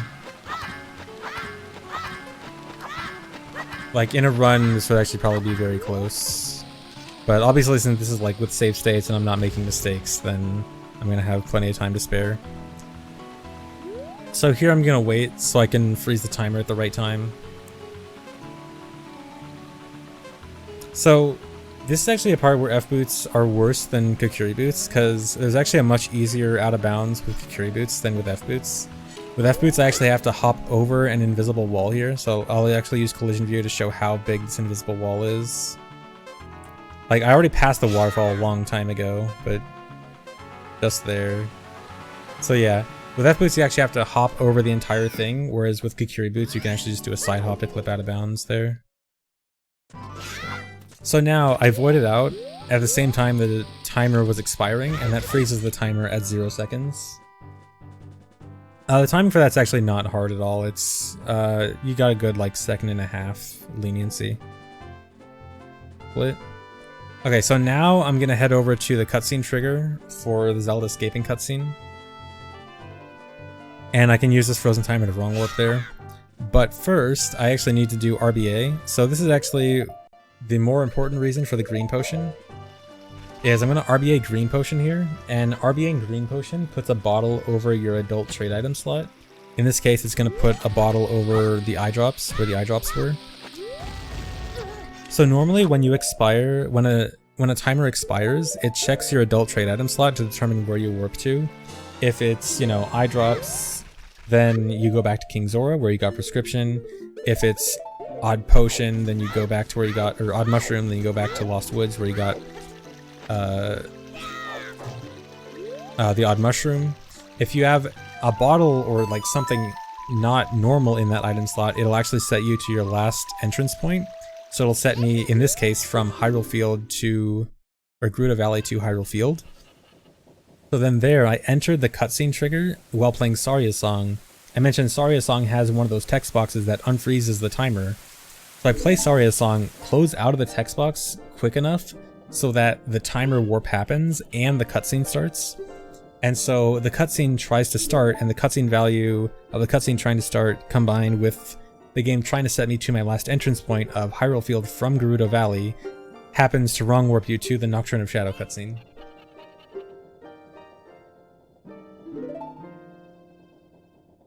Is this run child only? It is about 2/3 child, or probably more than 2/3 child actually.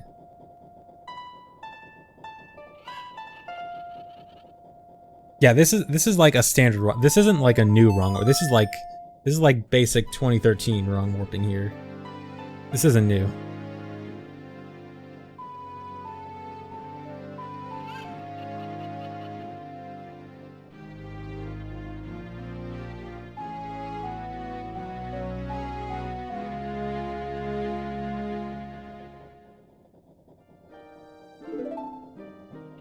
It's new to you. Okay, if it's new to you, that's fine. But it's just, this isn't like, I'm just saying this isn't like one of the new crazy things. It's just like, there's an old thing that found its way back into the run. Alright, so now the best part of the run, not actually the best part of the run, but we finally do Cuckoos. So Cuckoos is not at the beginning of the run now. It's, you know, midway through the run. And we use F-Boots for it.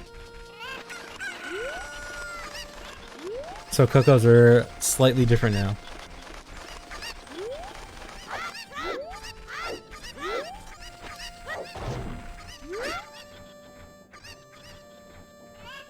So I didn't actually spend too much time like trying to figure out the most optimal route for Cuckoos. I think there's probably something more you can do with F-Boots. But yeah, this route is like sort of similar to the previous route. I think you can do more with it, but I didn't want to spend too much time on it because it's complicated. Oh yeah, gravity. Yeah, so Cuckoos actually force gravity on Link, so Cuckoos actually will make Link fall. It's just they normally force lower gravity, but in this case they force higher gravity.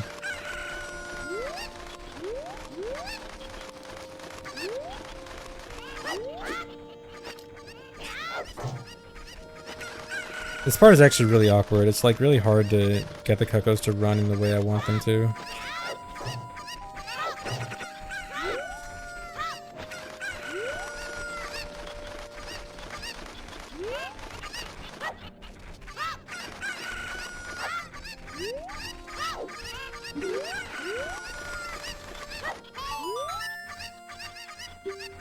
Yeah, F-Boots, well, F-Boots have general higher airspeed than Kukuri Boots. So that general higher airspeed also means higher speed with Cucco, yeah. Split.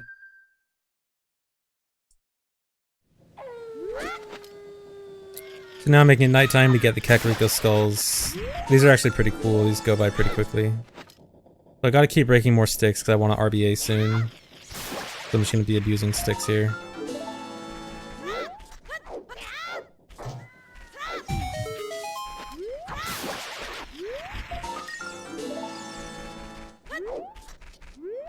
And this one's really cool. So I can side hop up here and then jump slash this Skulltula on the tower here. And then slide up to grab it.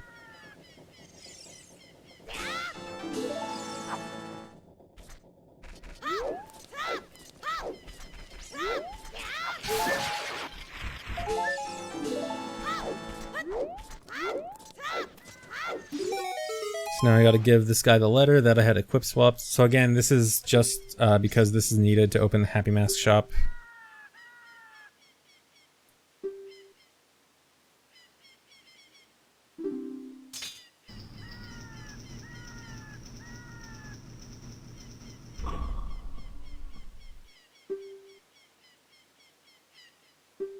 Yeah, I essentially can't backflip. So actually, I don't think I mentioned this before, but if I backflip, it's basically, it's sort of a soft lock. There's kind of a way out of it, but if you do a backflip, you can't jump slash out of a backflip, so you're kind of just stuck. The exception is if you pull a bomb, you can actually shield the bomb. How precise it is depends on the situation, but usually it's frame perfect. But you can shield the bomb, which will take you out of the backflip state and actually allow you to jump slash. But yeah, so basically backflipping is bad and you don't want to backflip. So I can use a Chew there to just boost up Death Mountain Trail real quick. Drop this bomb right in front of Dodongo's Cavern to open the thing, and go grab this heart piece. Yeah, shoutouts to whoever found how to escape backflipping. Whoever that is. Frames? Am I dropping frames? No, dude. Okay, so I do RBA here. So I RBA'd Magic Beans, which seems weird, but that puts the bottle over the Lighter slot. You might have noticed earlier there was a Hylian Shield in that slot. Hylian Shield is just a glitched item, it's not actually real Hylian Shield. But the bugs there is just for convenience, it just makes it easier to manage bugs, because I can just equip swap those bugs. Collision View, hello. And so going back into the warping thing, why am I dropping frames, dude? So I go back into the Dodongo's Cavern so I can use Furrow's Wind again, which lets me reactivate the warping glitch, and so I warp straight to Lost Woods. And so Lost Woods is another case just like Shadow Temple, where the fastest warp angle actually happens to be an angle that tilts you. So I'm actually doing another SRM completely tilted. So this is another SRM. This is going to be another item slot SRM, but this is gonna be for different item slots this time. So again, I'm kind of running around and doing random things just to set up memory in a specific way. So that when I super slide off this piece of grass and do a specific angle setup here, this is going to begin modifying certain item slots in my inventory. And so you'll start, I'll be pausing here and you'll start seeing glitched items appear. So there I'm going to equip Bomb Bag 20. And here's going to be Poe. And after I fail equip swap with save states. Actually no, I couldn't save state during this section because save stating during SRM usually desyncs. So I actually had to do SRM sections usually in one go. Yeah, ESS turns while tilted are great. I love it. And then that last one I didn't pause for it yet, but that last one put Prescription in the adult trade item slot and a glitched item, which is English Zora's Sapphire in bottle 4 slot. You see those two TV static items. One of them is English Zora's Sapphire, which I'll use as eye drops to get Big Orange Sword later on. So right there, I RBA'd Poe. That gives me more bomb shoes because I was running out of bomb shoes. This RBAing Bomb Bag 20 on C right gives me Water Temple keys, so I just got 20 Water Temple keys. And then catching these bugs with Poacher Saw on C right modifies mostly songs. So actually, usually with RBAing Poacher Saw, you're using that to give yourself songs. In that case, I actually deleted songs. So way back at the beginning of the run, when I did Quest Status SRM, that actually gave me most songs. But there's actually an issue with that, where a lot of the songs, having them actually prevents you from getting them from source. For example, Sun Song and Saria Song, I would not be able to actually get from source if I had them in my inventory. So that Poacher Saw is actually used to delete the songs rather than to get the songs. That way that I can now actually get those songs from source. It just happened to be useful to have those songs early on. And so now I can void there. I voided with an angle that goes back to Bomb of the Well. And my stored coordinates were still the coordinates from Bomb of the Well. So I set Furrow's Wind there. Grab this Skulltula real quick. Split.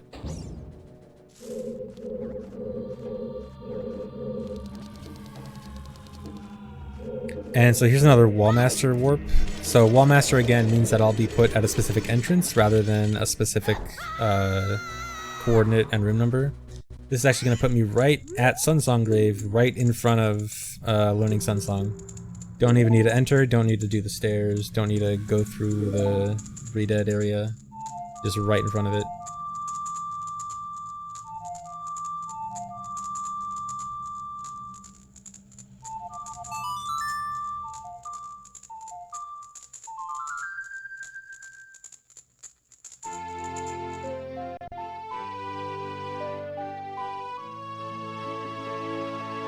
And so I mentioned earlier how going in any area normally deactivates the glitch. So in that case, that cutscene actually like loads the graveyard and loads a different area. So that actually deactivates the warping glitch. Again, I can reactivate it at any time by just warping back to Furrow's Wind. But that does mean the glitch is deactivated right now, so I'm actually going to use this time to go to Death Mountain Crater and actually do some collecting over here. Oh yeah, this run is going to be insanely hard. This is easily going to be the hardest Hundo route ever. So I gotta get the Soil Skull here. I'm gonna dupe over this Deku Shield here, get that Deku Shield out of my bottle slot, and also plant the Magic Bean. So this Magic Bean has not been used in Hundo for a very long time, but will actually get used here. So Death Mountain Crater is really cool, because we can just do this. Just recoil over to this heart piece here. And now recoil over to the heart piece on the mountain.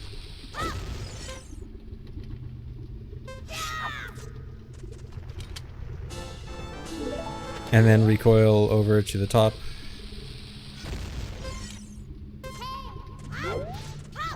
And I'm actually running low on bombs, so I'm actually gonna head into this grotto and grab the bomb chest in here.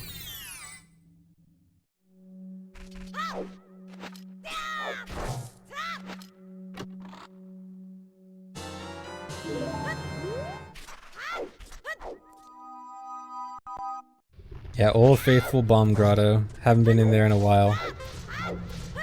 One last Skulltula up here. And so I mentioned earlier how it has to be nighttime for the warping glitch to work, and when I got Sunsong earlier, Sunsong set it to daytime because it was nighttime and it sets it to daytime during the cutscene. So I actually have to place Sunsong there, but I can also use that Sunsong to warp closer to Fire Temple, so I can just go back into Fire Temple here. This is useful because one, there's still one Skulltula at the very bottom of Fire Temple I need to get, and this is just a very quick way to get there. And two, being in a dungeon means I'm able to use Furrow's Wind, so I can quickly reactivate the warping glitch again.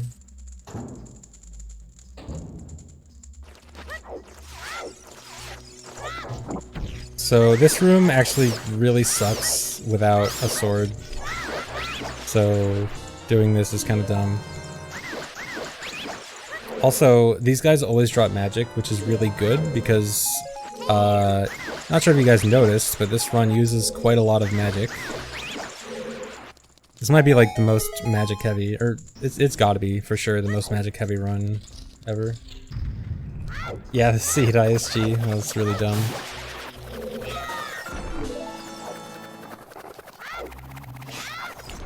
Also, these tile rooms are super annoying.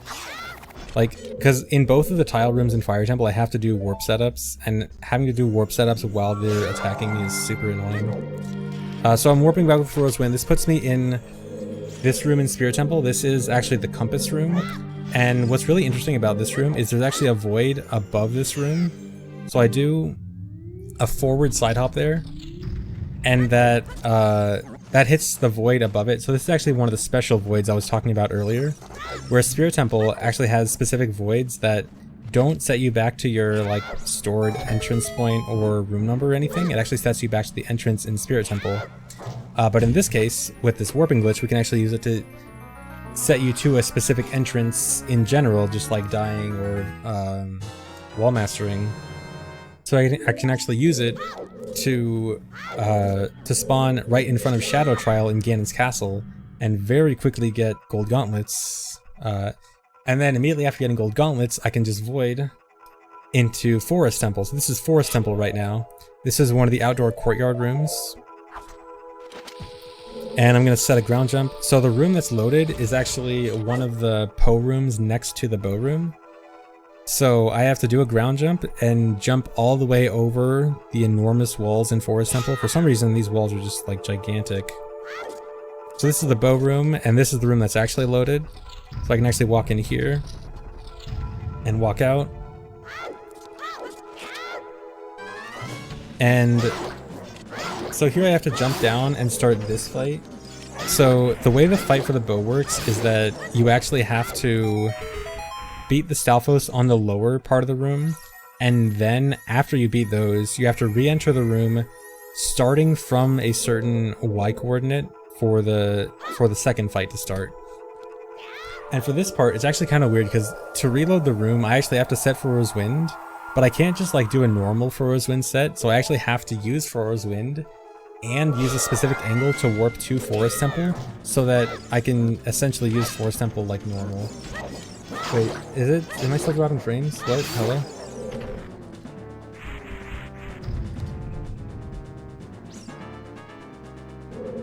But yeah, so warping back with Furor's Wind means that I entered the room at a specific height, high enough to actually trigger the second fight. And so now I can do the second fight and get the bow. And so that skips like all the entire going around Forest Temple, working up to the bow room. And I bonk on the chest. I don't know why I'm dropping frames. I'm local recording this anyway, so whatever. When I upload to YouTube, it'll just be a recording.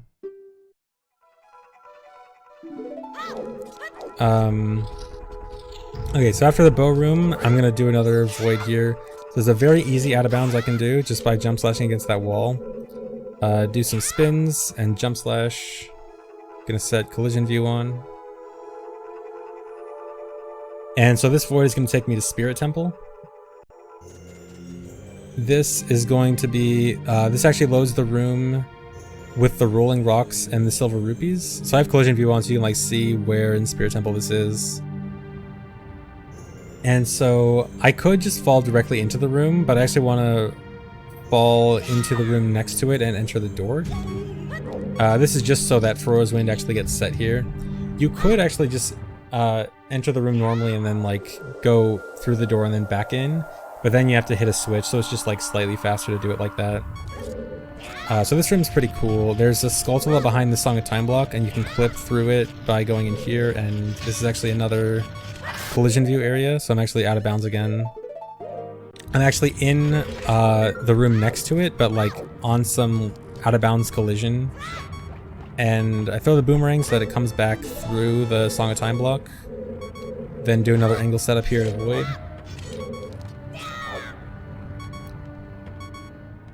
And then this this room is going to correspond to a room in Fire Temple. This is actually the Hammer room. The problem is the Hammer room is all the way at the top of Fire Temple, and I am all the way at the bottom of Fire Temple. This is the big lava room, like one of the first rooms in Fire Temple.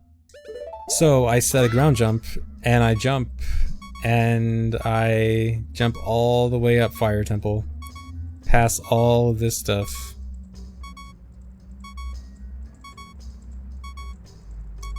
So right here, I'm just passing through the Fire Maze room. So one of the really cool things about jumping up Fire Temple like this is that Fire Temple basically has like no ceilings. Fire Temple just, for some reason, most rooms in Fire Temple just don't have a solid ceiling. Which is really good in a situation like this, where I need to jump up the entire dungeon from out of bounds. Like you can actually see in this room, you see how there's like no coloring on the ceiling there? That means there's no collision there. That just means there's just no ceiling. And so after getting the hammer, I do another angle setup, time to die again. This one is going to Lon Lon Ranch.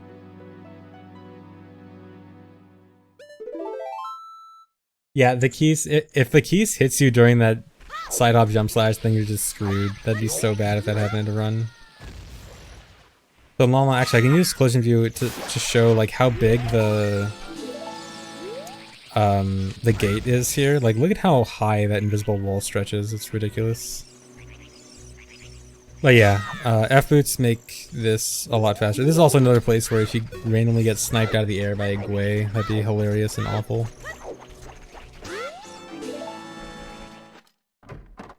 So in this room, so normally you have to go through a crawl space here and crawl to get with a heart piece behind here. But with F-boots, if you go into a crawl space, you actually get stuck and it's just impossible to move. So we can't use that crawl space, so we go out of bounds, jump through a window, and jump slash recoil past it and into this room to grab the heart piece, which is super cool. So now I have to make it daytime to get Zelda's, or not Zelda, Epona song. Why is there a window? I don't know. I have no idea why there's a window in there. There just is. That room is surprisingly tall. That room is like actually like huge. Like it extends upwards so high when there's no reason for it to. No, stop dropping frames.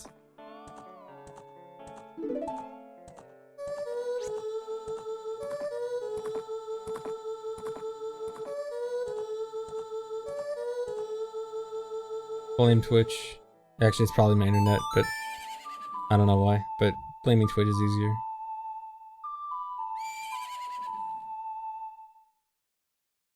It's okay. When I upload this to YouTube, I have a local recording, so there won't be any drops.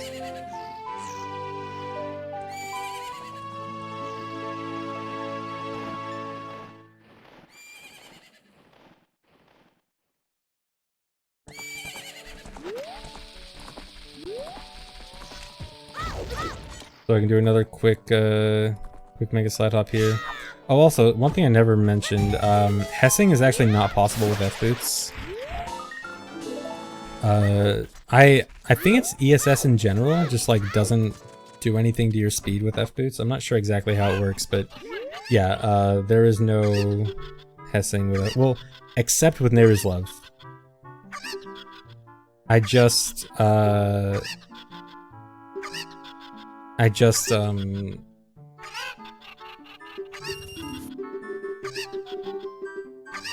You can Hess with Neighbor's Love, but not any other way.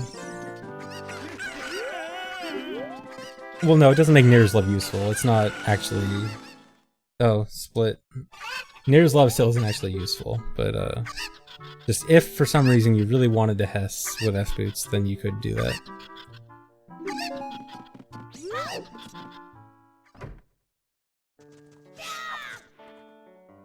Oh yeah, exiting that door is really dumb, because it's actually like 1 unit higher than the ground. And so with F-boots, because you're above the ground, you have to jump slash to land there, which is really stupid.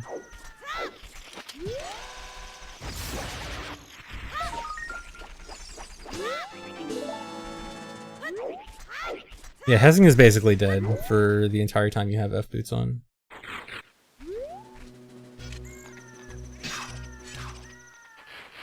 Cool recoil here. Stealth Children being useful.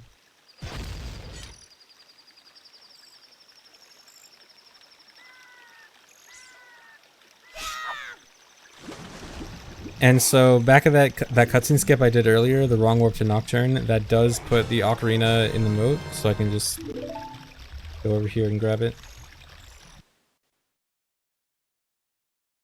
Ocarina of Time split. Yeah, we're just replacing Hessing with cool aerial movement, which I think is a fair trade.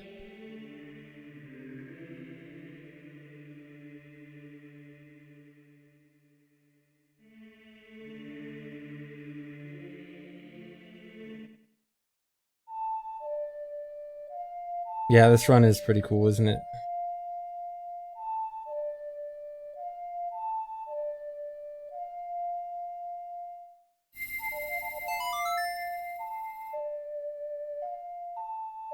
Yeah, the macro is going to be up for download. I have a it'll have all the save states and the macro and also a watch list for download. which means that you'll be able to play this back on your very own console, assuming you are on VC. But yeah, you'll be able to play this back on VC by yourself.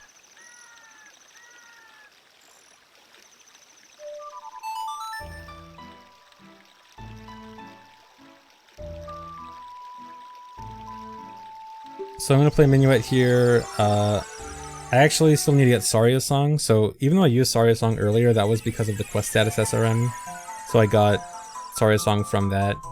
But then I deleted it with Poacher's Saw, which means I can now actually get a real Saria's Song from source.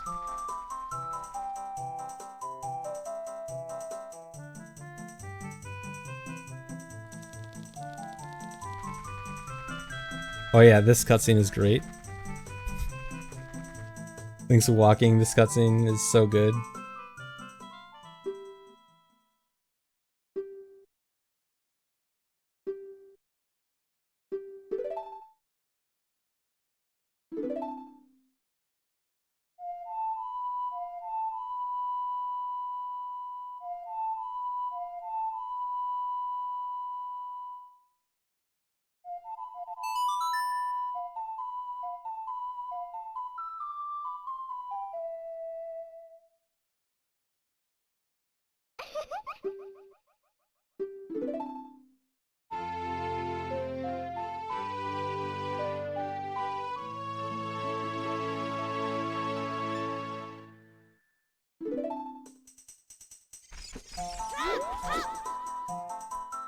Now I can go back into Forest Temple, and this means that I can use Froze Wind to reactivate the warping glitch. This is gonna go back to Spirit Temple.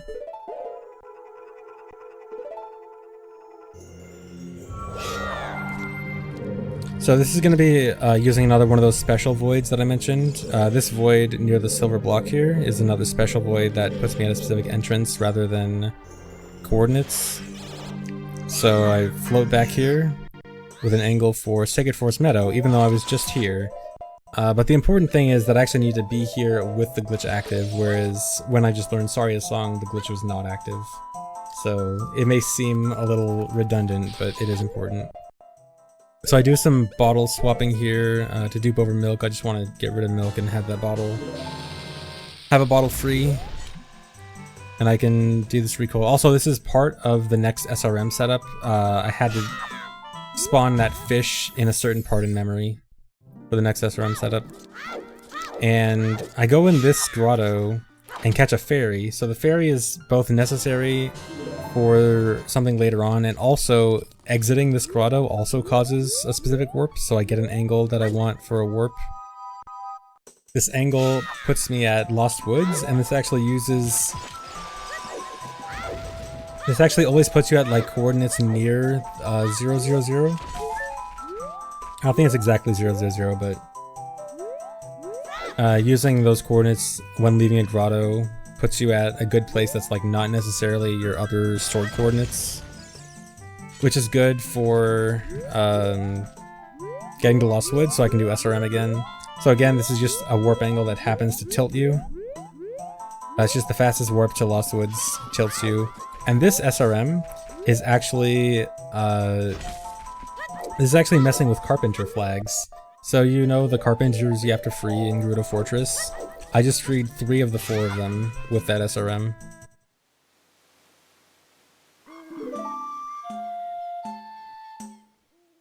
And it has to be 3 of them, because if I free all 4, then I can't get Gerudo card, because you get Gerudo card from freeing the 4th. But that's just faster than actually having to free all the guards normally, because freeing the guards normally is just like so slow and boring. And now, Ocarina game, well tilted. At least... The one consolation about Ocarina game in this run is at least it's moderately entertaining because Link is tilted. Also, it's really good when he gets the prizes. Watch this. He just does a complete 180.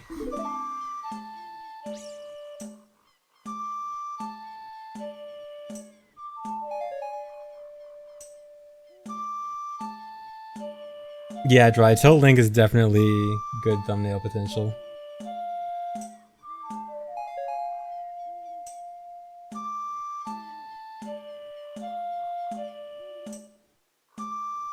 clock.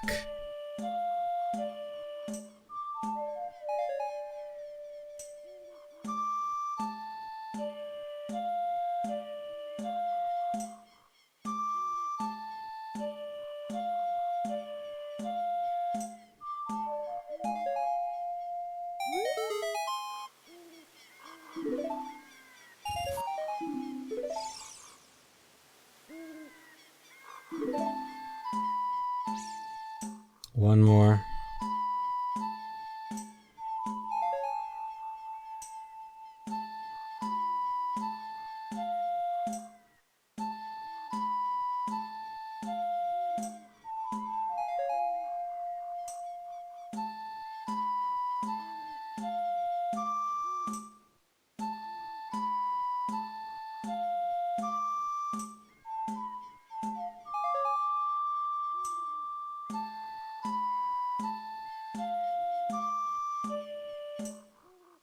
Oh yeah, I did miss a split.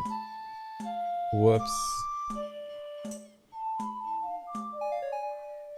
The Ocarina game desync issue from the last time I did a task like this was fixed. Well, fixed as in like Glenk made a little hack for it to make sure it syncs. But yeah, Ocarina game works properly now.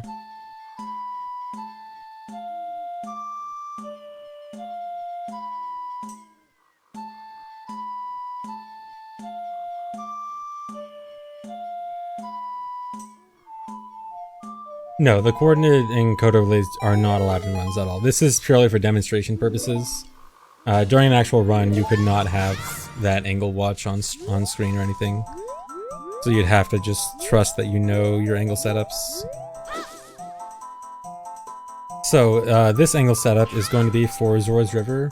And so the coordinates I'm going to load here are actually still set at Sacred Forest Meadow from the warp pad. So this actually sets me out of bounds in Zora's River. I can quickly recoil and land right on this heart here. And jump over here and do the frogs.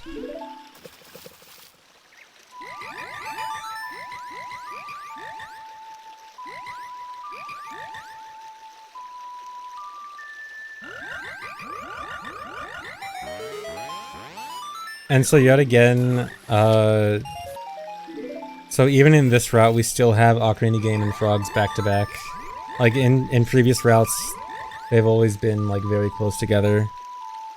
And even in this route, with this crazy route, there's still Ocarina game into frogs.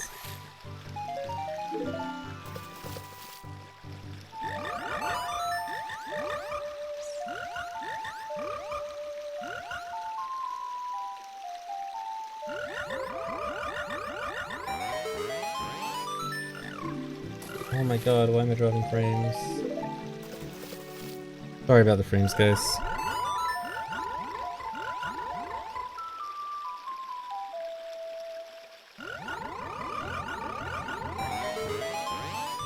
Yeah, the macro will be up for download for anyone that wants it.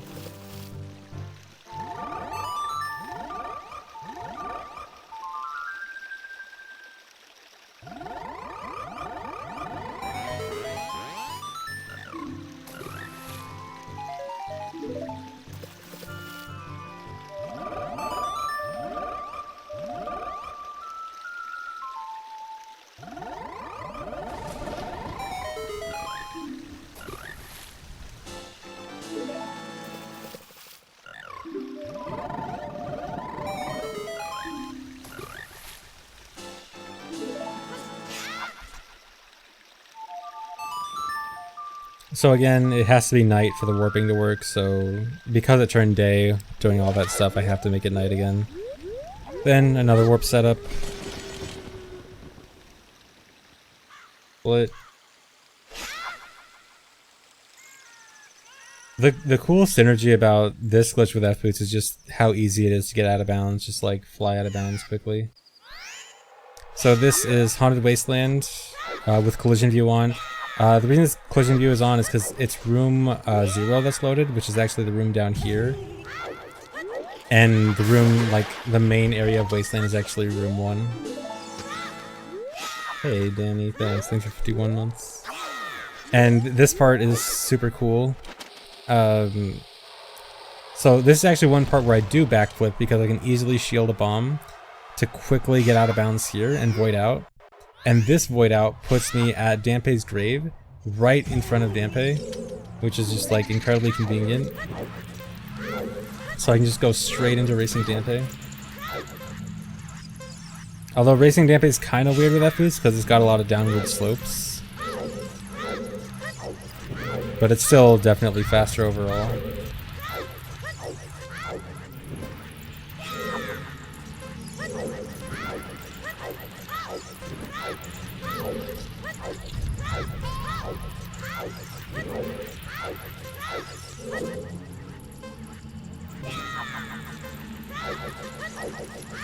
But Dampé's still alive. Time paradox.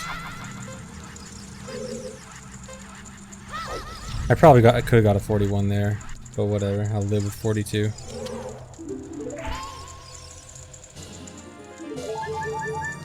So another warp setup here. So Dampé's grave, getting crushed by this door is another one of those special voids that I was talking about, where it'll set me at a specific entrance. So this will put me at a grotto. This is the web grotto. This is one of the grottos. This is the grotto close to Gerudo Valley. So I can grab this Skulltula. You can clip through that web just with a side hop jump slash in a specific place. And I do another angle setup here because leaving the grotto will also warp me. This is going to warp me to Spirit Temple. And I set Furrow's Wind here. So this setting Furrow's Wind after a grotto warp is really weird. It actually sets Furrow's Wind at the coordinates and room number of right where I voided back at Dampé's grave. So when I warp back, it's actually going to be the coordinate and room number of like right in front of that door that I voided out from, which is really strange, but I don't know exactly how that works out. But anyway, I can leave Spirit Temple, start the Requiem cutscene, and this cutscene is really interesting. You'll start to notice soon. Jake just continues walking. Disappears. Link is yawning and stretching, completely ignoring Sheik.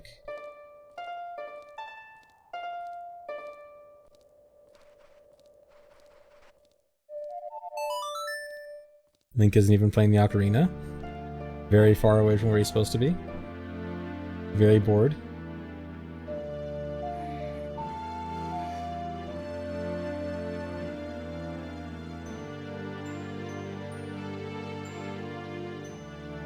Why couldn't I wait for April 1st for this?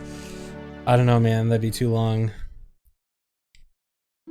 Okay, so coming up is actually a macro switch. So this whole run could not actually fit into one macro. It's split into two. And the split is coming up right here. Right as this fade out starts. Alright, time to switch to part 2. Let me pause the timer. Splice. Gotta import part 2. And import the correct save state. Alright, part 2 begin.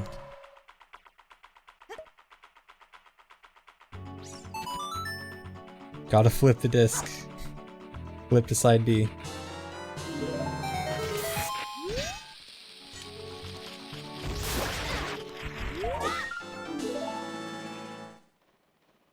Actual split, yeah. So here, grab the Soil Skull, jump up to the Heart Piece, then jump up to Mirror Shield.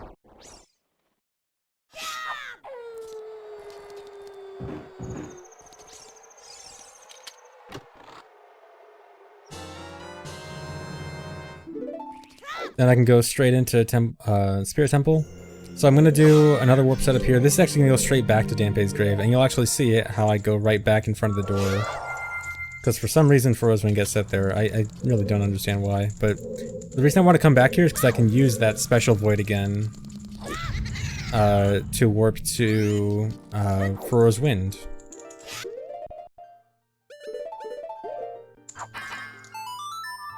And this is the Furrow's Wind Fairy Fountain.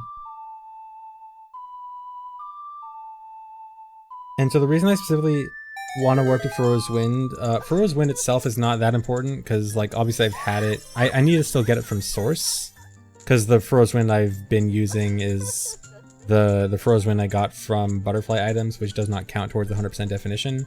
The actual one from source does. But the real reason I want it, because I could just get Furrow's Wind later on, but the real reason is to set my room number and coordinates to the start of the fairy fountain. Because before, my room number was like, you know, some high number from Dampé's grave. Because the room number was like, you know, fluctuating all over the run. But I want to go to room 0 now, and Fairy Fountain is... there's only one room in the Fairy Fountain, it's room 0. And also the coordinates are very convenient at the beginning of a Fairy Fountain. So when I void here, it's just going to load... I'm actually going to use angle 0, which means that I'm going to Deku Tree. Because Deku Tree is scene 0. So it'll put my coordinates at a pretty convenient place and load room 0, which is just the first room. Puts me right over the web.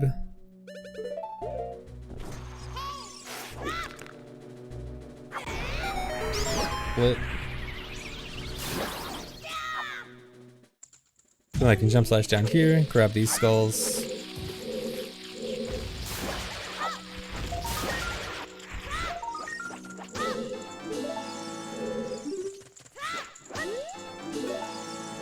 Why do I never split? Because I've never run this and I'm still not even running it and I'm just watching a video. Have you ever tried splitting while watching a video for something you've never split for before? Have you ever tried that? Try it, see how accurate you'll be. Okay, so anyway, I set Furrow's Wind there. Again, that's still room 0 and those coordinates from the Fairy Fountain.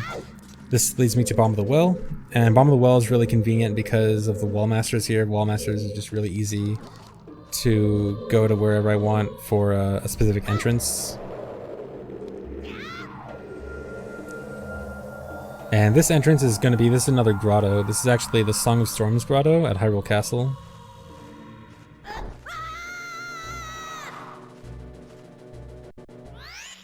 This is another one where your spawn is actually like 1 unit above the ground, so I have to jump slash as soon as I enter, which is dumb. Get a nice little bomb drop here. And again, leaving the grotto is also a warp opportunity, so I get an angle to warp, and this is another one to Lost Woods, but this time not tilted. So I actually specifically use a not tilted warp here because it just makes this setup easier.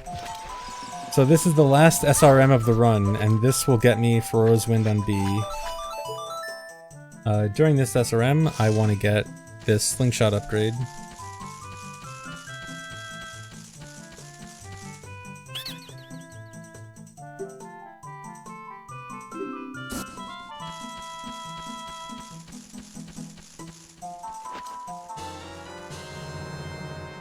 How many SRMs total? There are, I think, 10 SRMs total. I think I counted the other day and there's 10.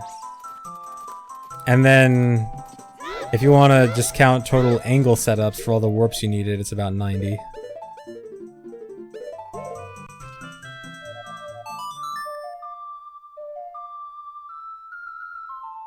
So this is the SRM setup for Furrow's Wind on B. So again, all this like seemingly random stuff, the playing Song of Storms, dumping the fish, getting these rupees. This is all to set things in memory in just the right place.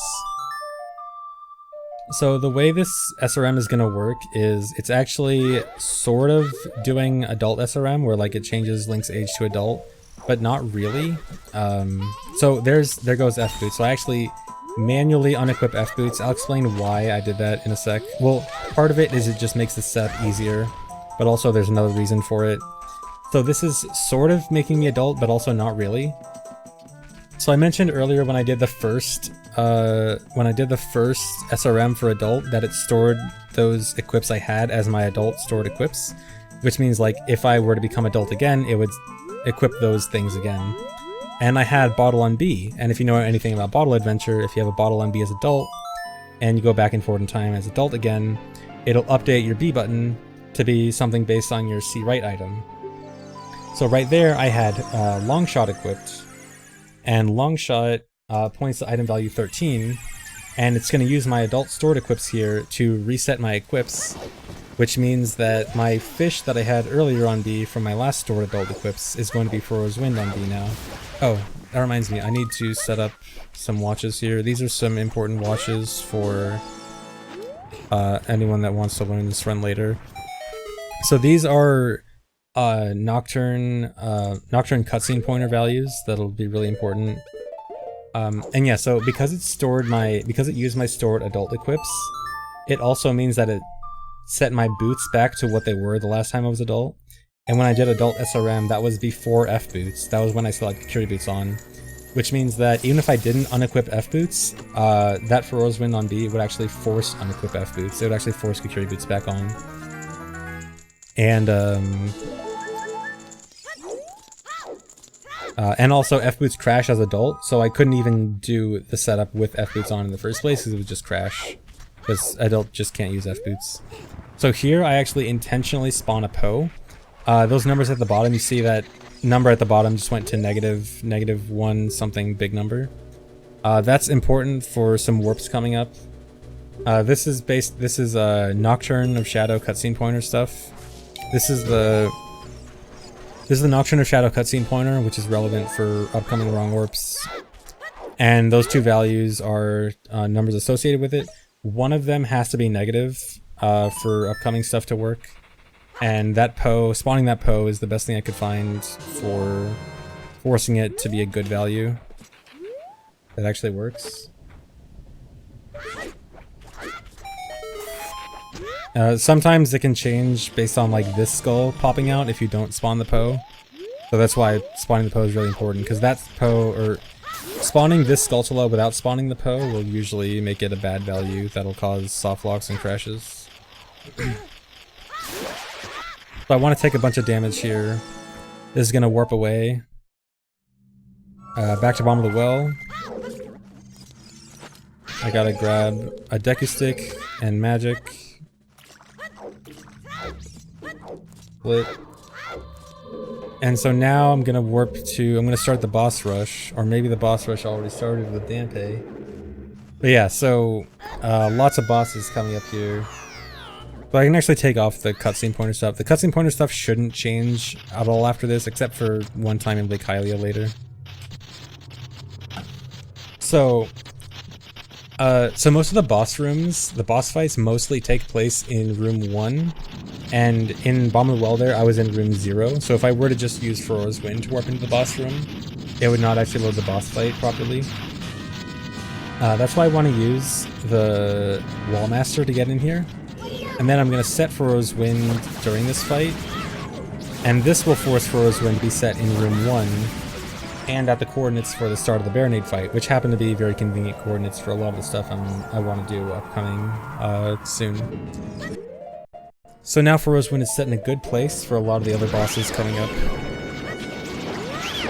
So now Baronade fight mostly normal.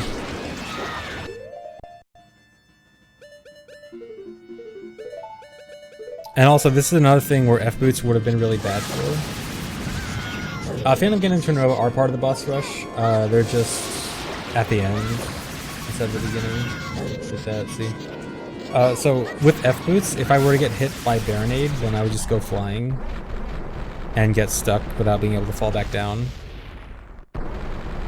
You could just like avoid getting hit, but then the Baronade fight takes way longer. I split on when I do the warps. Also, for this warp, I need to put up another watch. Oh god, which one is it? I think it's this one. So I use Din's Fire here. This gives you control during the blue warp, so that you can actually target Rudo and it kind of like pulls you back in, and you want to die as you're targeting Rudo so that a text box starts coming up as you die. And this is going to let me use Furrow's Wind as I warp away.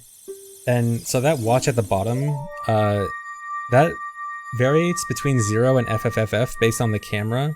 And you want it to be 0. If it's FFFF, then this warp will actually crash. So that's just important for anyone that wants to learn this. It's like a camera-based angle. You want the camera to be like facing slightly left of center if you're facing like directly towards the door. Just because I know that's going to be something that a lot of people are going to crash on if they don't know what's going on. Oh yeah, so I did not get the heart container. That is intentional. So you saw I died there, obviously. If I got the heart container, that would refill my health, and dying after refilling my health to 10 hearts would just take way too long. So I'm actually making a second trip back to Baronede's room later on to get the heart container. So setting for us to win in the middle of this fight again just lets me warp. Oh yeah, so I should have mentioned, so the reason I went to where I was after Baronade, so that was back to Deku Tree with room 1 loaded. That was because when you do a warp away from any of these, when you do a warp away from any of the dungeons that would typically cause a wrong warp, it actually uses that value that I showed that was fluctuating between 0 and FFFF. So, well, actually for King Dodongo, for King Dodongo and Goma, it's just always 0. But 0 is 0 is Deku Tree. Scene 0 is just Deku Tree. And FFFF is just a super crash value. There's not any valid map with value FF. So FF is always going to crash. So warping away with King Dodongo's room is going to always go back to Deku Tree. So I can actually put collision view on. So this is the beginning of Deku Tree, right near the entrance. Doing another angle setup here. This one is going to go to Bongo's room. Gonna go fight Bongo Bongo. Bongo Bongo's not a wrong warp one, so I don't have to worry about that with Bongo. Bongo I can actually warp to where I want to warp to.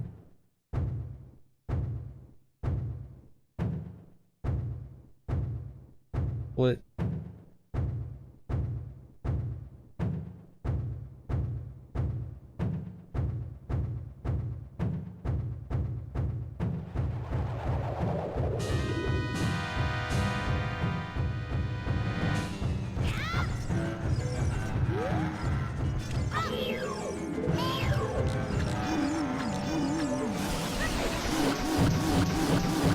So a quick little fight there.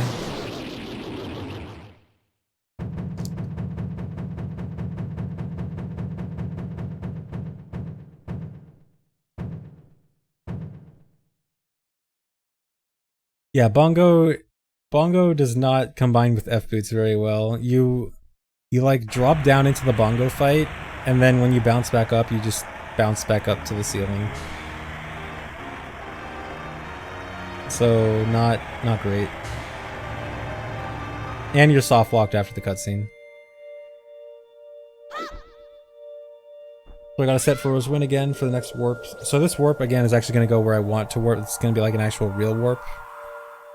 I guess I should have mentioned, because of it always taking me to Deku Tree for Baronade and King Dodongo, I didn't actually need to care about my angle there. I just had to use any angle. This, I actually am taking a specific angle. So I need to step in the warp with this specific angle.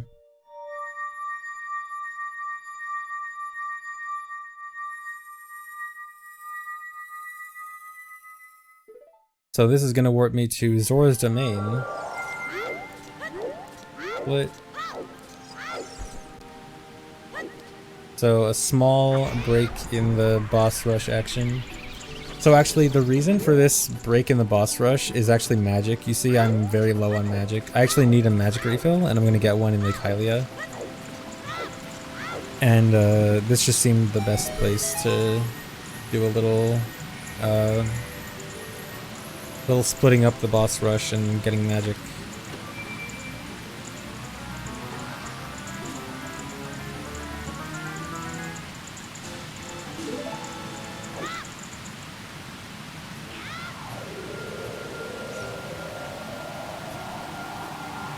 Got a set for Rosewind here for the next time I warp. So again, going in an area normally is going to deactivate the warping glitch, but then warping back to Rosewind later will reactivate it.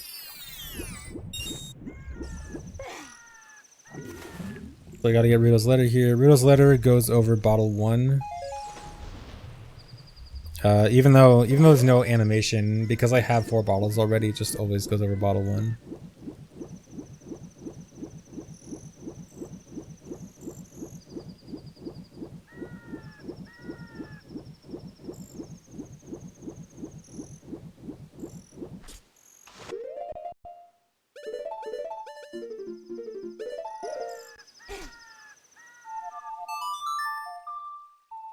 And time to go fishing.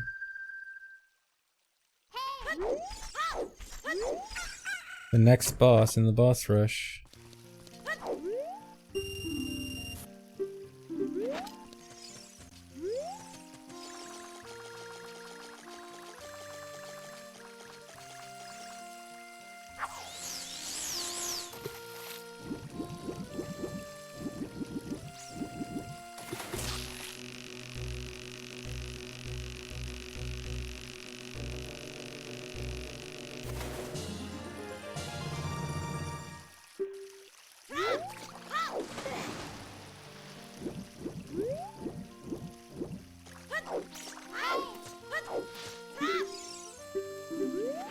No, the bottles, getting a bottle from source doesn't matter. It doesn't matter what slot the bottles are going in. It just matters that you get them. So far in this run, I've gotten the cocoa bottle from source, the milk bottle at Lon Lon from source, and Ruto's letter from source. Doesn't matter where in the inventory they go, just that you get them.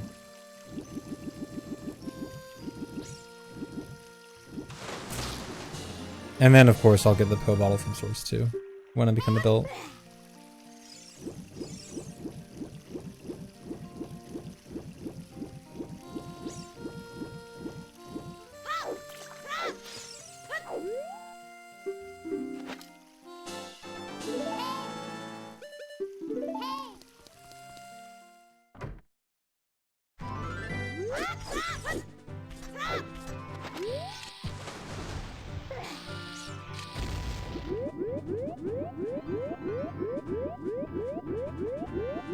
Oh yeah, split.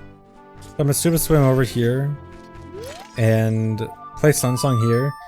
So the Sun Song has two uses. One, again, it has to be night for the warping, and two, there's a big fairy here that gives you a magic refill. And so that's just what I needed because I was out of magic and I need a lot more. So then I get an angle for warping back to Baronade's room. Warp back here to grab this heart container that I didn't grab earlier. Set for Rosewind again.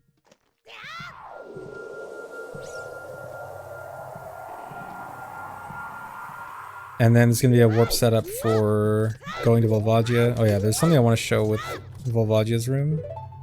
So for this, you actually warp in the middle of the arena, like under the arena.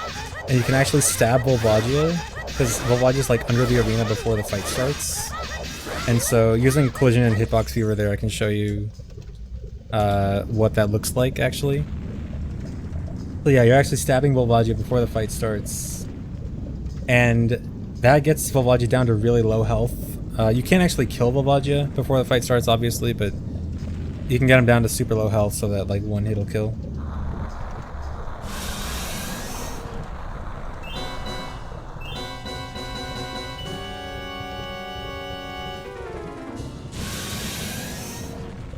And that's all just because the warp coordinates I was using was the same coordinates as the beginning of Baronade's room. And so Baronade's room coordinates just happen to correspond to under the arena there. It's really convenient. Because this is still using Baronade coordinates and room number.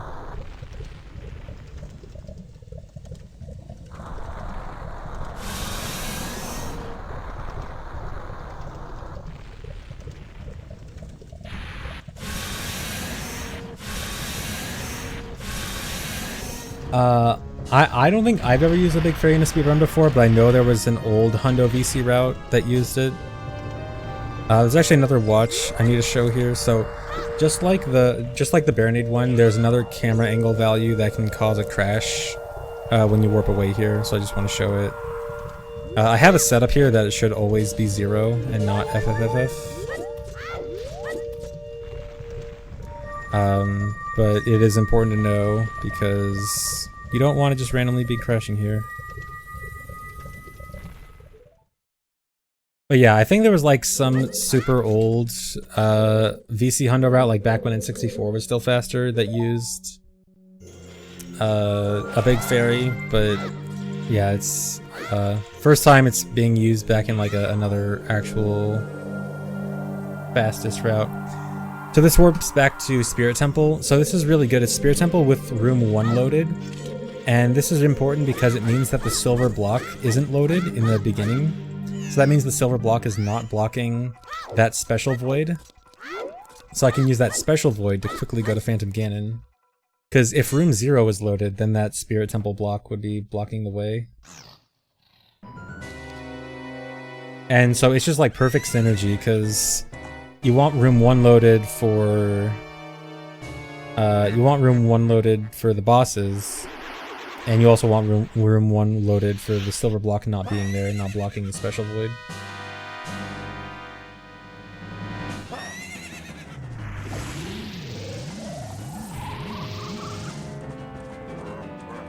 I was thinking of doing it for all dungeons. The problem is it's better doing it after you've already set Furrow's Wind in room 1. But that kind of is an issue with Baronade, because you need to take damage for Baronade, and the 2 bosses best to take damage for are Phantom Ganon and Twinrova, which are the ones that would benefit from putting them later. So like, if you found some better way to take damage, then maybe it would be good for all dungeons. But having to take 14 hearts of damage without using Twinrova and Phantom Ganon for it seems like it might be too bad. So cool thing about Phantom Ganon, the boomerang is basically an insta-stun on Phantom Ganon. So I just like throw the boomerang at him as soon as he gets out, and then insta-stun, easy fight.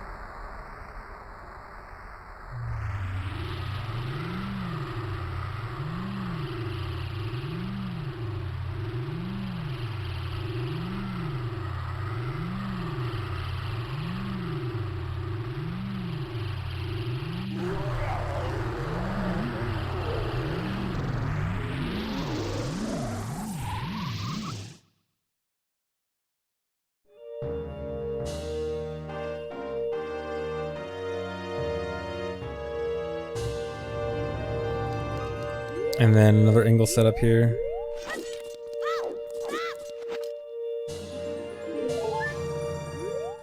This is gonna go back to Spirit again, so I can use the special void one more time.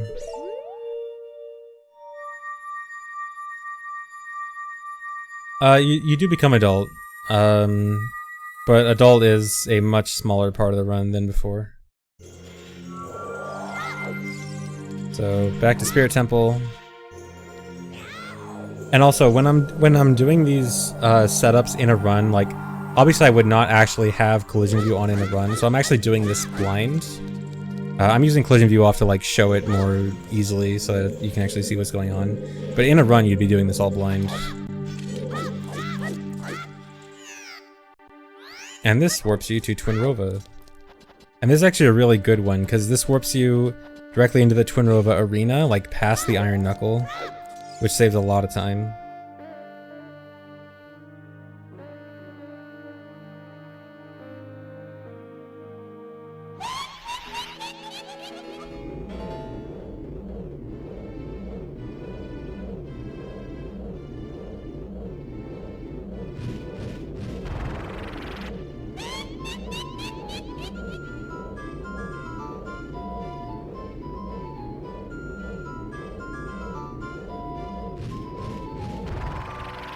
Yeah, I think I'll be able to finish an RTA run of this. Like, it'll be hard, but it's definitely doable.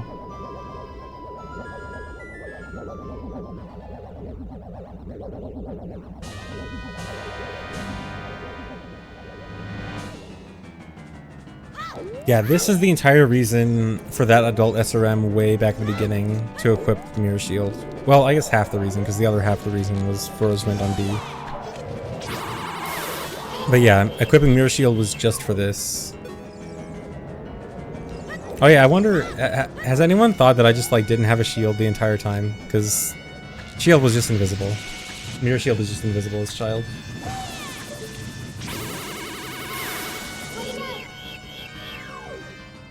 Am I sad about this at all? I mean, I definitely think it will be something worse to grind, and I do think long term, probably no SRM categories will be more fun to like grind a lot, but that's exactly why we have the split in the first place, I guess. It's really good that Hundo actually got the split, because We were voting, for those that don't know, we were voting on like splitting categories with SRM and no SRM versions a while ago. And like Hundo was the one that we were thinking like, oh, maybe Hundo doesn't really need an SRM split. And myself included, I thought like, I don't know if Hundo really needs it. But like with this, I think, you know, the SRM split is very needed. But yeah, I think having both the SRM and no SRM options for Hundo is very good. Pretty much get the best of everything.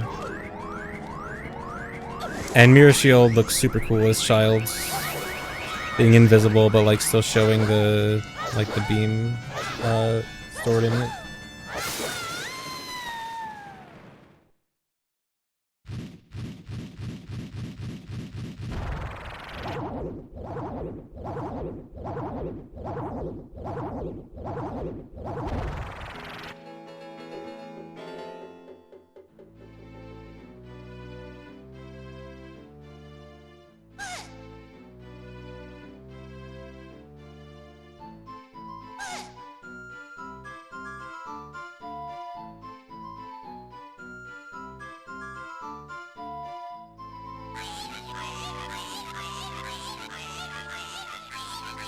Is there a way to SRM text speed? I don't think so. Well, I mean, I guess I wouldn't put it completely out of the question, but I think it's probably I think there's more to it than just text speed.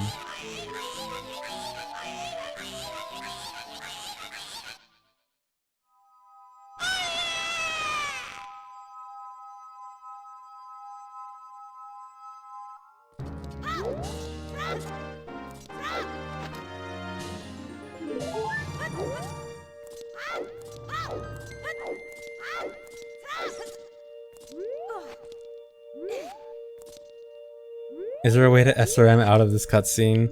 There actually was an idea people were working on for setting the Twin Robo flag being set, but it didn't work out. Or yeah, it works out on GameCube, but not VC. So then warp away again. This is one last trip to Spirit Temple.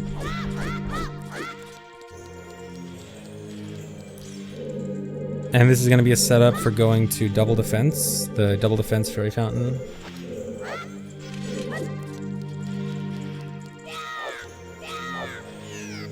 And split. And here's Double Defense. Why is ISG not used to defeat Phase 2 Twinrova? There's just no reason to. Like, you already are attacking her as fast as possible. You can't possibly attack her faster, like she has a cooldown. And ISG takes time to get, so there's no benefit of ISG.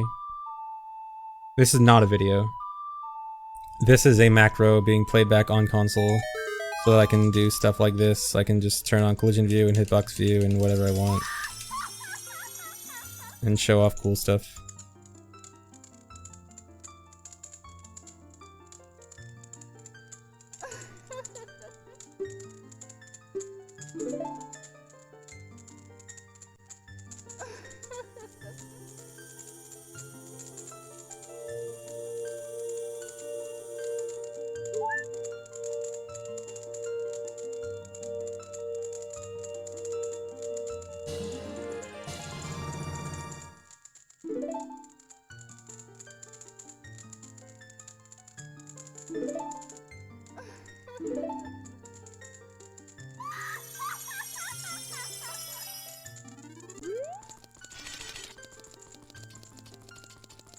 So I also set Fro's Win there so that I have one last time to actually do the glitch.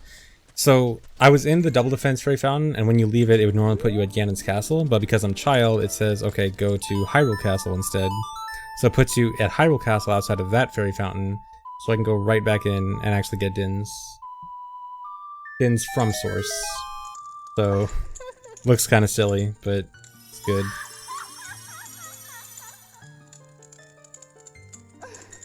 In case you wanted to watch more great fairy cutscenes.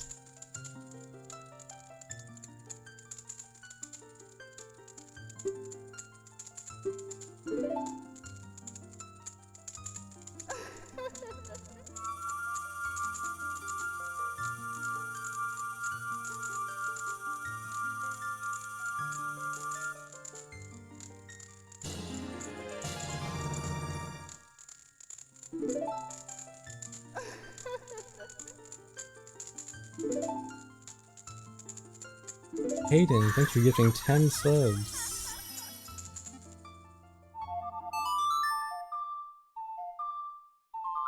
Split.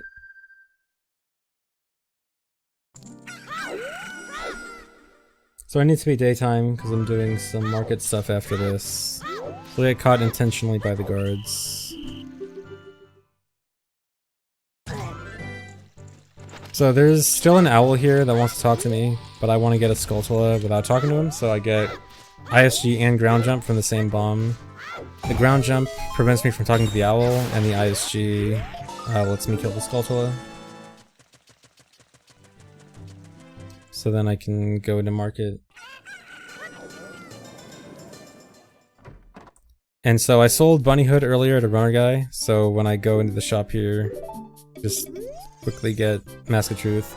And also, interesting little thing that happens there, because of the item slot SRM I did a while ago, it actually put a glitched item over the child trait slot instead of sold out. And by sold out not being there, it skips his long text explaining the Mask of Truth. So it actually saves a little bit of extra time there.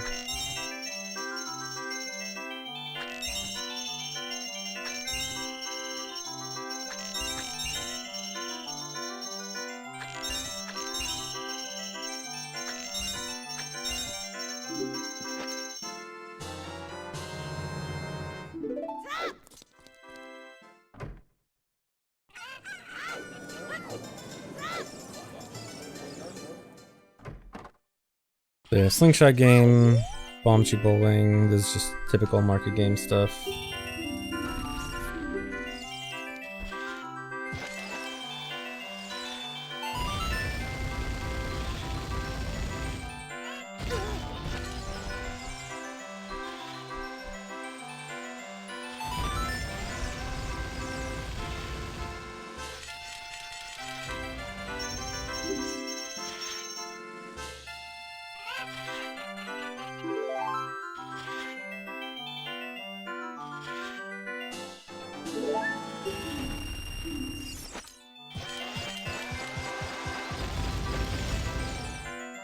I take damage from the second shoe because it sets my angle to something perfect for the next bomb shoe I want to use. Because like, if you see the angle it hits me here, I can use that angle to just send the chew on the wall perfectly. Bad RNG even with save states. I didn't wanna like be too picky. I mean, I at least got good RNG with like my starting item. Like I got Heart Piece first, which is the best starting item. I'm not gonna check, like, I'm not gonna go for, you know, best RNG with the bomb cheat patterns or like the target patterns.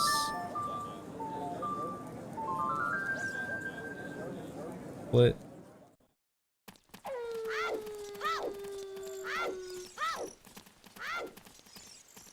Gotta go get Richard. Yeah, I'll upload this to YouTube.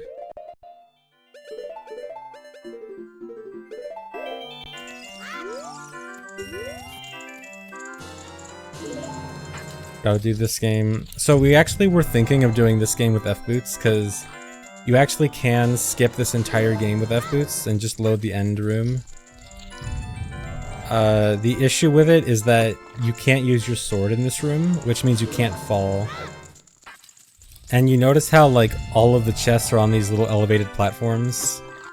There's no way to fall after getting the Heart Piece chest, so you can't even leave the doors. So the only way out would be like to save warp, which isn't the best the way this route is done. Or manually unequipping F-Boots, which also isn't the best. Yeah, you can do this with Richard. He just waits outside the door patiently, like a good dog. What if you bring a Cuckoo with you? Now that's the strats we need. Good thinking.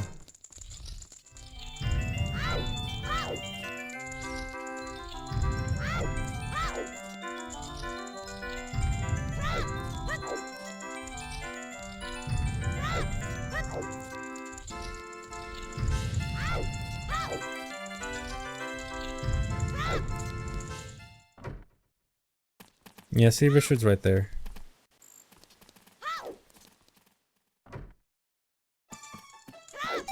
So now, get the Richard heart piece. So this part's kind of dumb. So we still have to get the Skulltula in the lots of pots area. Ideally, you'd actually get the Skulltula earlier, and you'd warp out immediately after leaving Richard's house. So the place I want to warp to next is Temple of Time. And after leaving Richard's house, if you press left after leaving Richard's house, you get an angle that is 1 unit off of a warp angle to Temple of Time. But because the camera's in a fixed position, you have like no good way to change that 1 unit into an angle that actually works. And because of that, we actually put lots of pots off until now and then warp from lots of pots. It's so dumb. It makes me so mad. If holding left there was 1 unit different, it would be the fastest warp setup in the run. And that's it. That is the end of the crazy part of the run. So the Ferozman warps do not work as adult. So no more crazy warping. F-boots do not work as adult, they crash. So no more F-boots, although F-boots were gone a while ago anyway. So the rest of the run is normal-ish OOT speedrunning. You know, normal what you're used to from OOT speedrunning.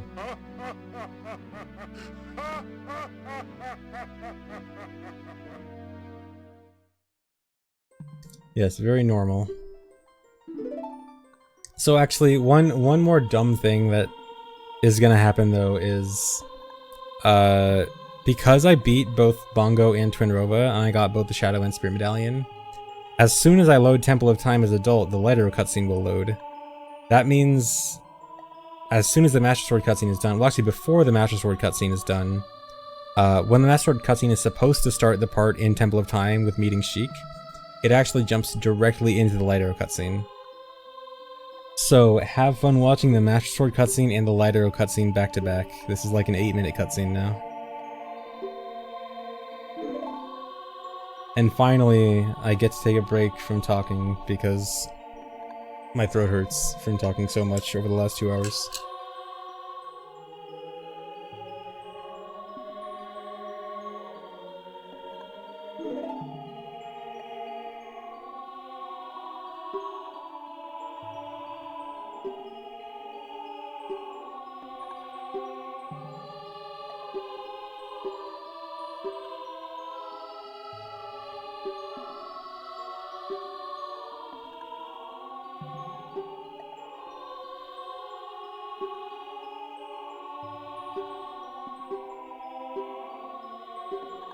I have hydrated.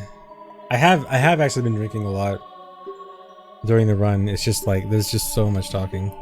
I knew I was gonna have to explain a lot. I did not think I was gonna be like non-stop talking for 2 hours. Oh my god.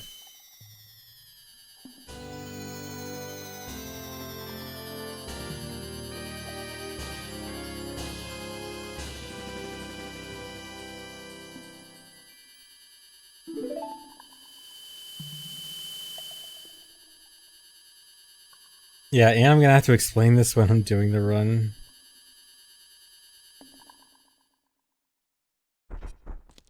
See, right into Light Arrow cutscene. So this does actually skip the part of the Light Arrow cutscene where Sheik talks to you. Or part of the Master Sword cutscene where Sheik talks to you. But the issue with that is that cutscene actually activates when you enter the back room of Temple of Time. And that's also the same way that the Prelude cutscene starts, and I need to get Prelude from Source. So I actually need to, if you know how the Prelude cutscene skip is done, I actually essentially need to do the Prelude cutscene skip twice. The first one actually skips that last part of the Master Sword cutscene, and then the second part skips the actual Prelude cutscene.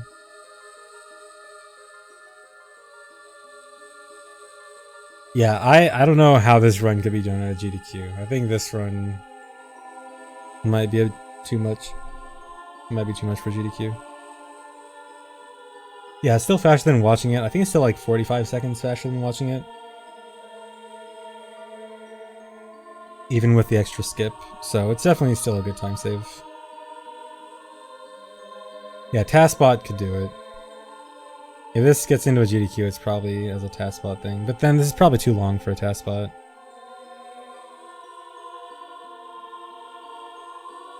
Yeah, macro with commentary is probably the only way to get in, just like this.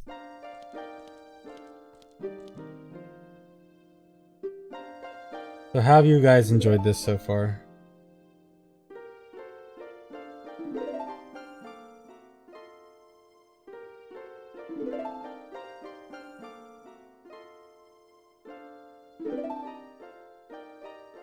Alright, cool. Seems like most of you guys like it. No donation reading out of 10.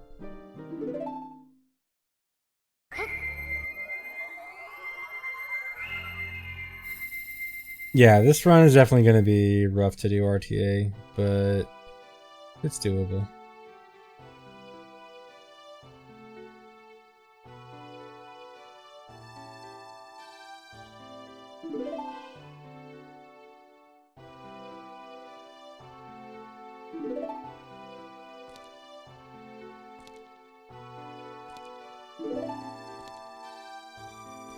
Yeah, I am going to run this RTA. I will start practice tomorrow. Actually, maybe even today. I don't know.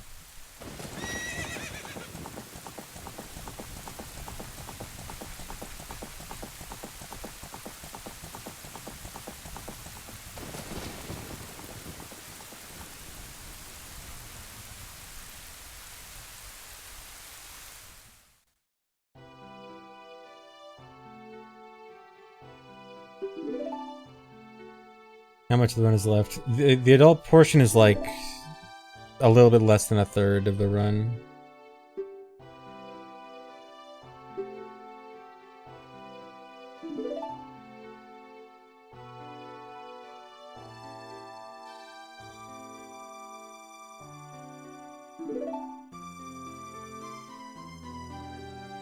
No, not quite sub 3. This won't be sub 3. Sorry. Spoilers.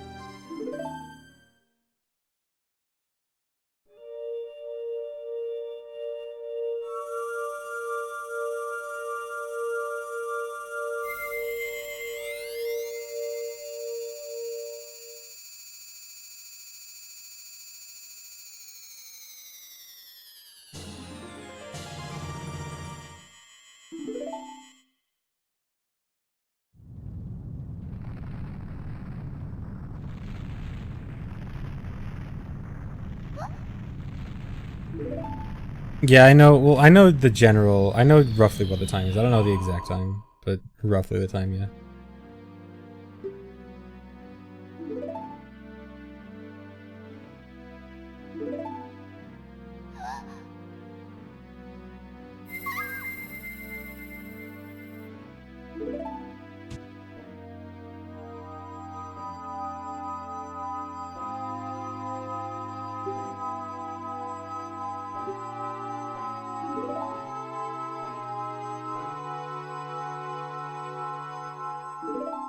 We won't know the exact time either. I guess, yeah, because of that crash at the beginning, the exact time is going to be a little bit off of what is actually going to be shown on the timer. Not that it matters that much.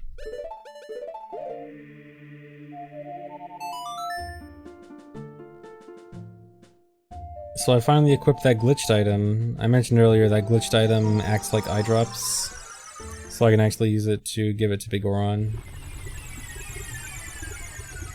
And here's the magic bean I planted earlier. Actually using the magic bean plant, because this is the fastest way to get up Death Mountain Crater.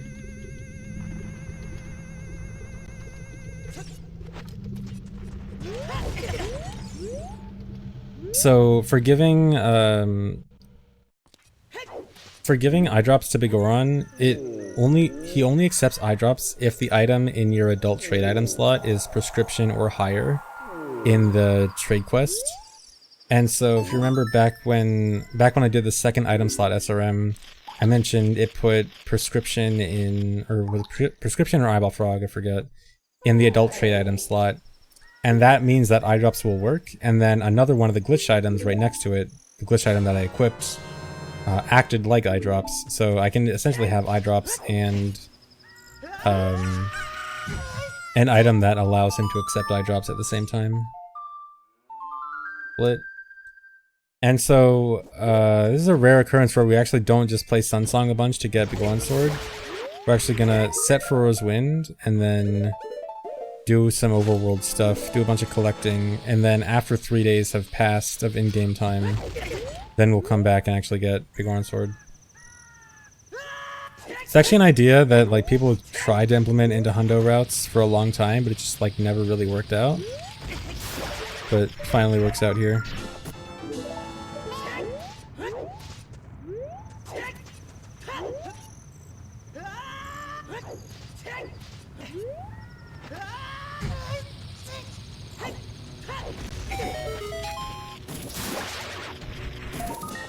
So a lot of the stuff that I'm collecting now is just a bunch of stuff that Child can't get, because most of the stuff, like, if you could get it as Child, it's faster as Child, you know, obviously with the way this run works. But a good amount of the stuff just Child can't get, and so we just gotta get it as Adult.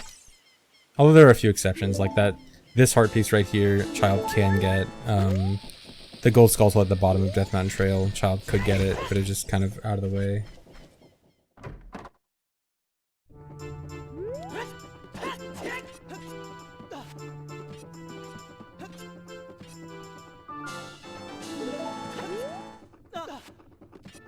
And we also can do the Song of Storms cutscene skip setup here. If you remember this from NSR. Hundo couldn't really do this because we didn't have bombs early enough in the run yet, but now this is, you know, late enough in the run where we actually have bombs, so we can do this. You use the bombs to push you past the loading trigger and pull out Ocarina close to the Song of Time block while the windmill guy is still loaded. And like some check that there's like some check that the windmill guy uses that is also passed by pulling out the ocarina near the Song of Time block. And so by pulling out the ocarina there, it acts like you're starting the sequence to learn Song of Storms. Split.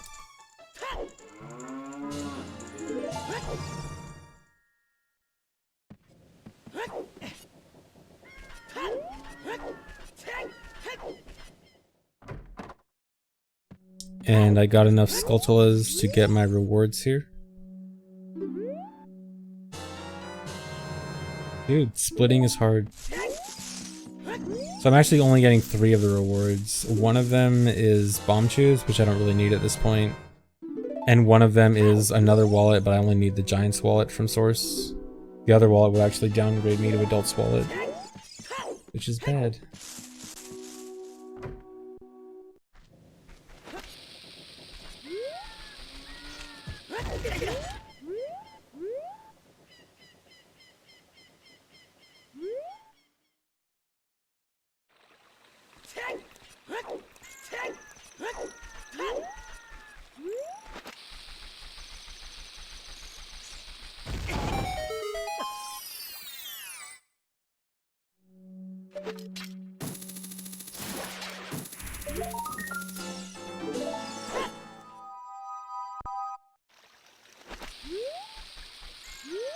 Yeah, I already did the Dampe race. Did that as Child.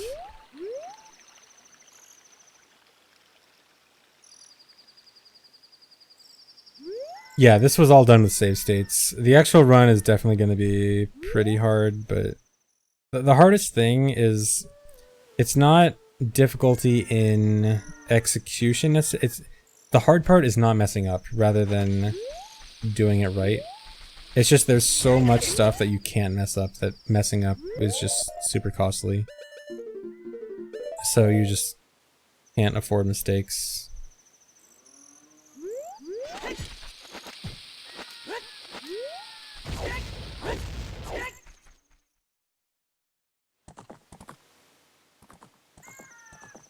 Oh yeah, I equip swapped hammer there because I was not used to equipping hammer normally.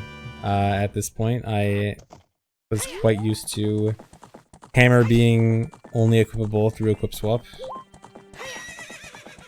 Although I did actually turn that into something that kind of saved time.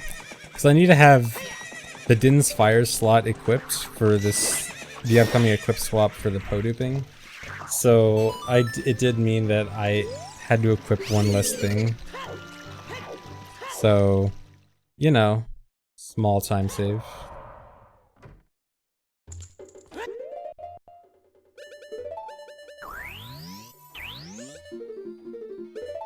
See? One less equip. It was all planned. Hey, this is just a demonstration run. This is not supposed to be some kind of highly optimized test.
Mini midgets, because Fro's Wind is set there. So as soon as 3 days have passed, I can just immediately warp back. I don't have to, like, play the warp song back and manually go back up.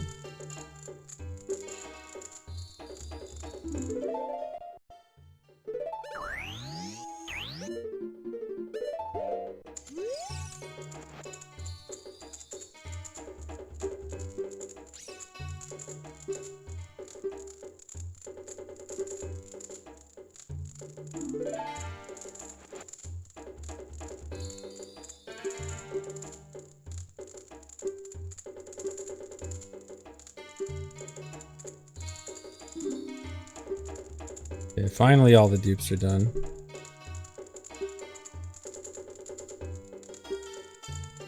Yeah, Ice Cavern's one of the last things done.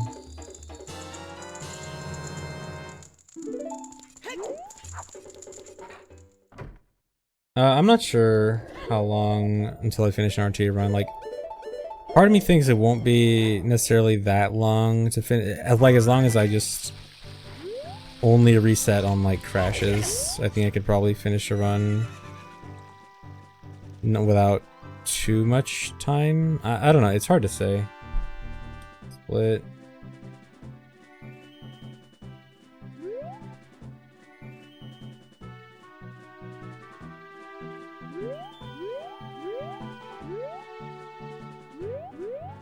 No, the bottle doesn't override the glitched item. It'll, bottles, if all 4 of your bottle slots, have bottles, then, or if all 4 of your bottle slots exist, then a new bottle will always go to slot 1. But, I will have to bottle dupe over the glitched item in bottle slot 4 before the end of the run.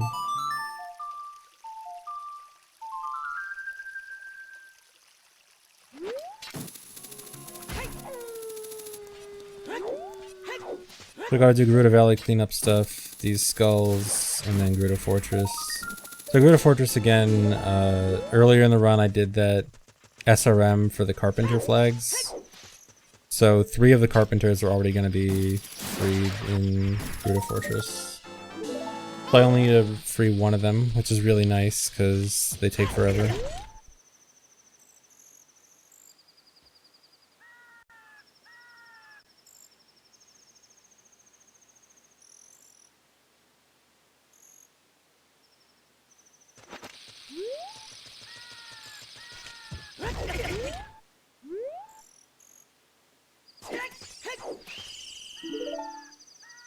So you want to intentionally get caught here.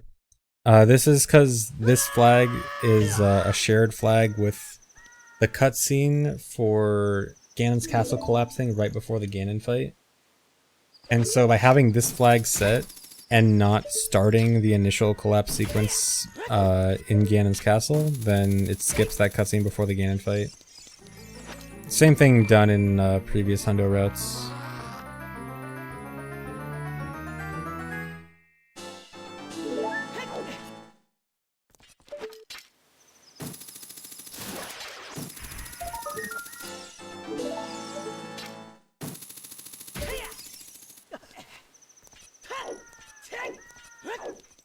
Oh yeah, I think when I got caught was frame 69 420 in this macro.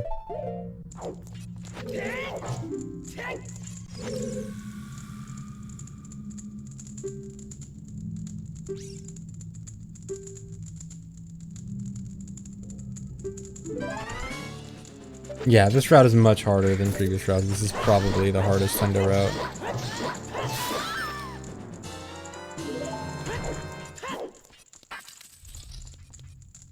So here's freeing the one carpenter. And also, so if you go into the rooms with the other carpenters, like where they would be, what you see is they still actually give the text box of saying like, hey, come over here, please. But the carpenter isn't there and the door is just locked, and it's just a locked empty cage.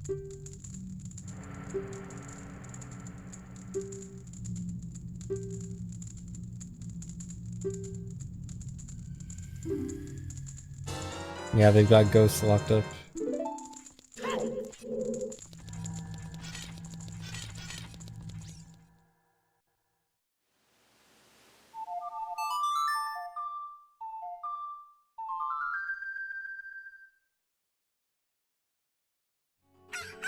That Gerudo outfit was the color of gold gauntlets. She uses the color of what tunic you're wearing or what gauntlets you have if you have gauntlets. Or if you pull out a bomb, her tunic will turn the color of bomb.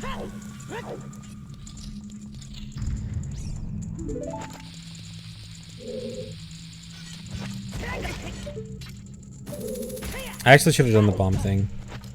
Could have shown that off. But yeah, Gerudo training grounds, you just come in here, grab ice arrows, leave. Pretty standard stuff. Yeah, normally you wouldn't, like in a normal game playthrough, you wouldn't have gold gauntlets, or you wouldn't have any gauntlets by this point. So I'm actually not sure why gauntlets changed the color. Actually, I wonder, has the Decomp project done the Gerudo guards yet? That'd be something that Decomp would probably figure out. Yeah, I assume it's probably a mistake because of the bomb thing too, but then I also wonder like what kind of mistake could actually lead to it checking that.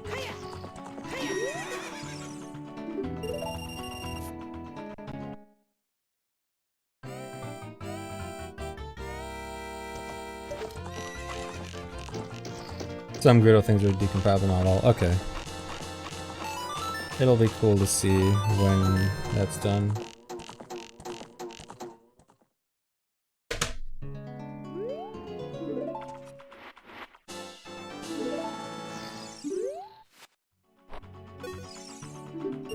Well, that one I don't want to get 2000 because I want to intentionally waste my arrows as quickly as possible to end the game faster.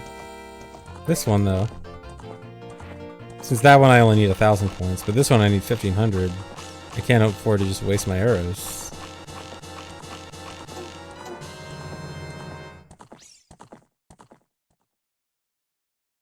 Yeah, 2000, no big deal. Only took me like 50 save states. No biggie.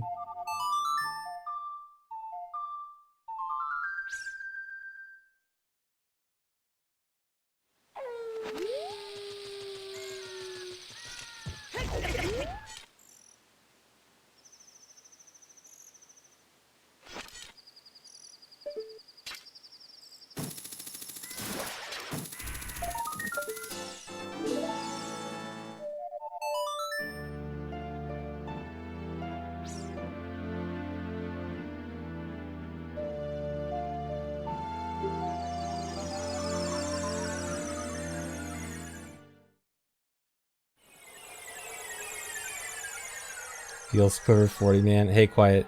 Don't say anything.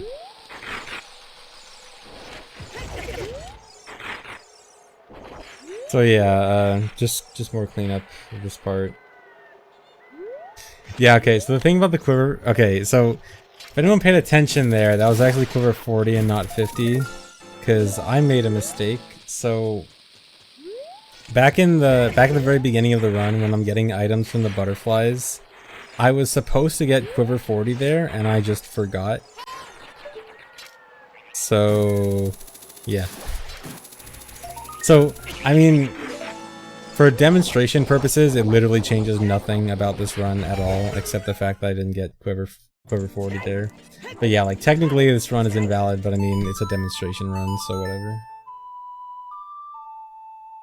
It literally changes absolutely nothing about the rest of the run, so it doesn't matter.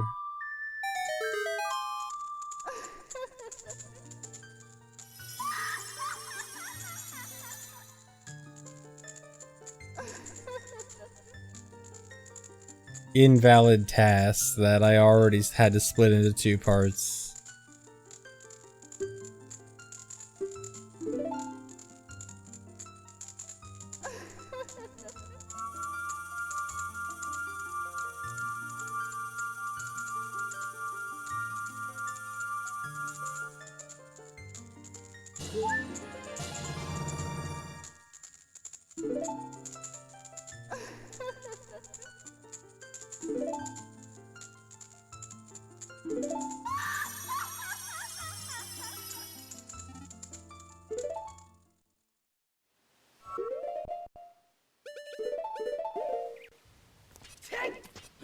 So yeah, now 3 days have passed and I can warp back to Big Goron and grab the Goron sword, which I will split for.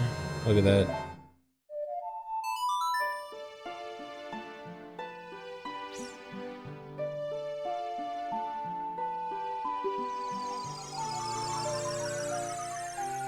So now I'm going to Water Temple. So Water Temple is the one dungeon that we didn't do too much of as child. We got one Skulltula and Longshot, but most of it is just better as adult.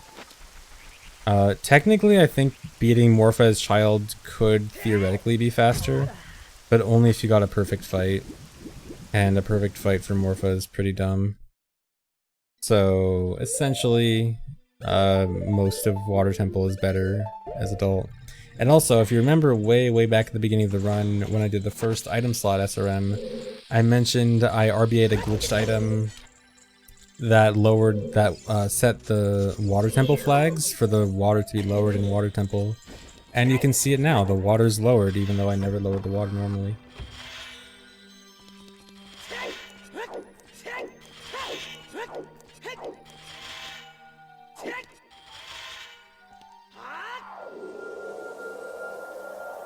But how can I beat Water Temple before the Zora Tunic?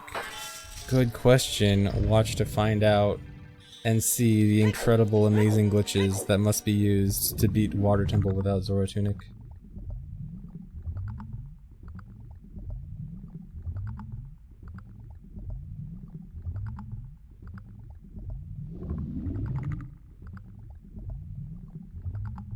Yeah, I'm still going back to get the Water Skulls. It's just faster to do Morpha first. That's why I set Furrow's Wind right before I open the door.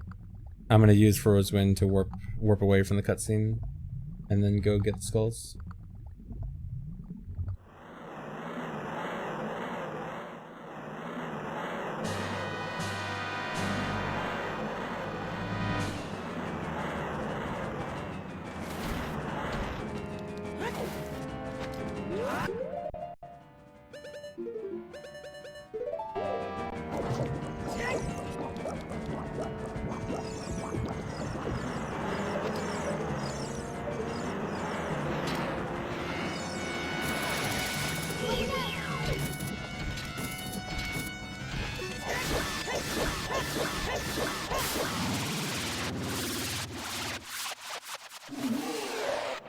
Yeah, this is probably the hardest 100% run. No, Glitches doesn't get Zora Tunic. Zora Tunic is probably like maybe the easiest thing to skip in a casual playthrough.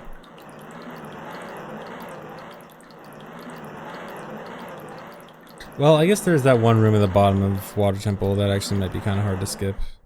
Other than that, though.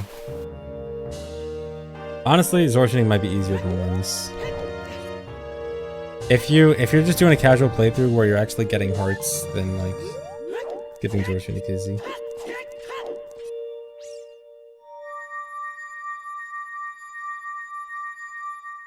Frames, oh no.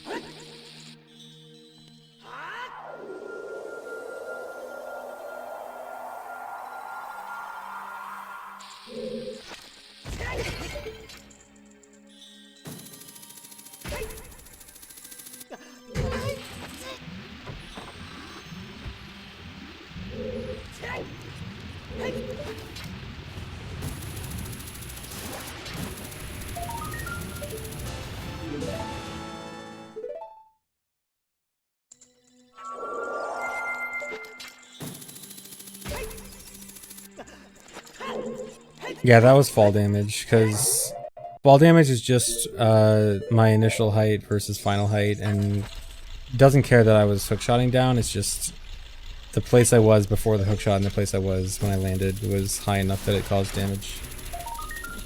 So this water temple route's really neat, since we have a lot of other stuff already done. You just go in here to grab that Skulltula, come out here, jump down here.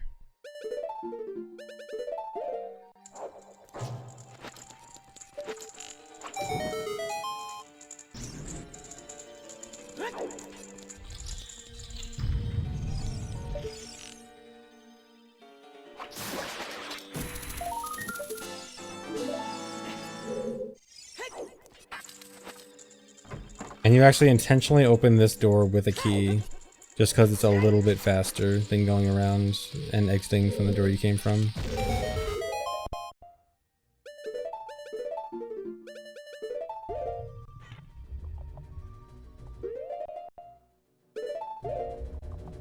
No, by the end of the run the menu will not still be glitching. I'll get rid of that one last glitched item near the end. At the end of the run, the menu will look normal. Like, actual normal.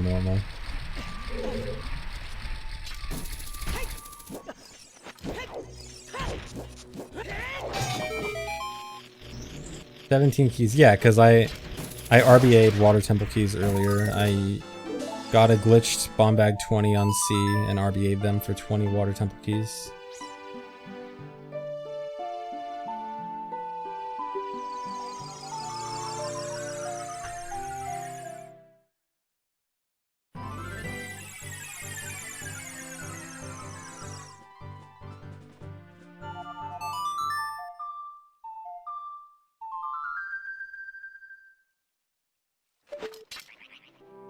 So here's everyone's favorite trick, still in the run somehow.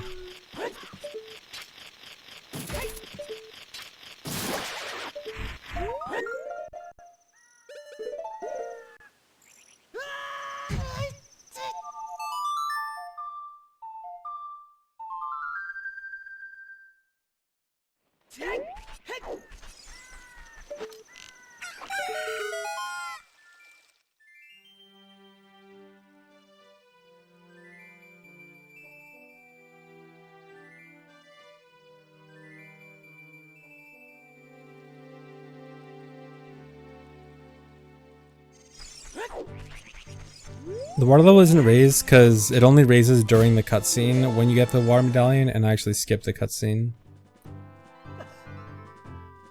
I still got the water medallion from the cutscene, I just skipped it.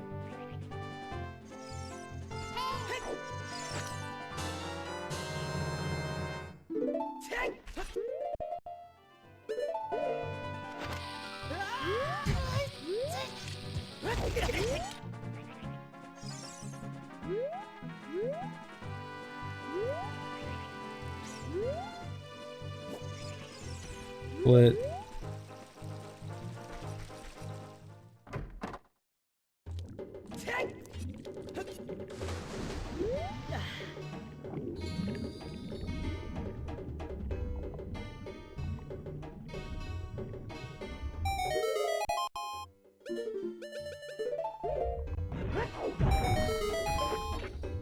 Yes, commentary is live. Hello. Gameplay is pre-recorded.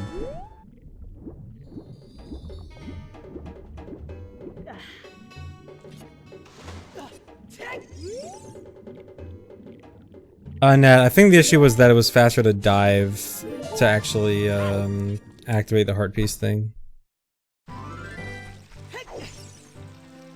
I think like if your only goal was the Skulltula, then it's faster. But then, because to activate the heart piece, you'd have to do the hookshot thing, and that loses time. Yeah, it's the big Pepe hands. I would have loved to equip Iron Boots immediately. Just so I can share that one piece of incredibly important information. I guess I might as well talk about it since we're talking about it, but... in houses, your movement speed is changed a little bit. Your movement speed is actually lower in houses, but it also is universal across all boots, which means that Kukuri boots and Iron Boots have the same speed. So, the Lakeside Lab does actually count as a house, and so... one interesting little thing you can make use of there is that from entering the room, from entering the Lakeside Lab to going in the water, it's if you want to dive down to the bottom as fast as possible, it's faster to enter the room with Iron Boots and actually walk with Iron Boots into the water than jump in the water and then equip Iron Boots. And F Boots? I assume F Boots would probably also be changed. I actually haven't checked. Remind me later and I can check.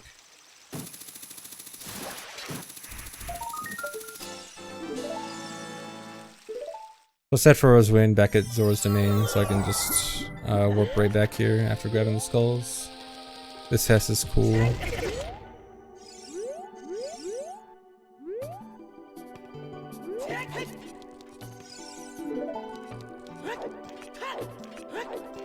How confident would I be running this set of GDQ? 0%.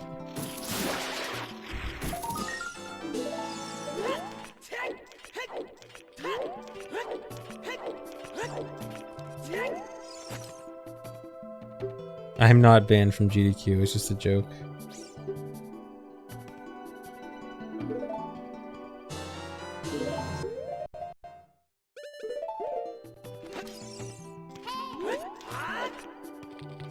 I actually made a mistake here. I actually forgot I can equip Master Sword over Fro's Wind now, but I thought I had to keep it on for longer. I actually should have equipped Master Sword there, but I equip it a little bit later. Sorry, I'm bad.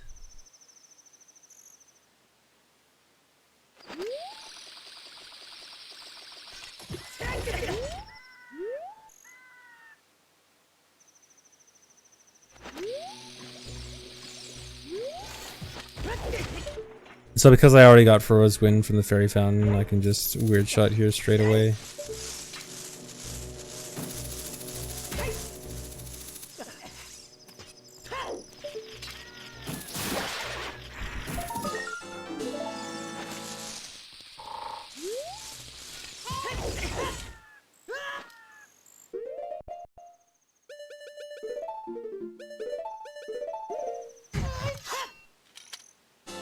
Yeah, 3-hour ice cavern. Oh yeah, this is really cool. So you can step off the edge of this iceberg and then use Din's Fire and dive right down to the bottom. And grab this heart piece quick.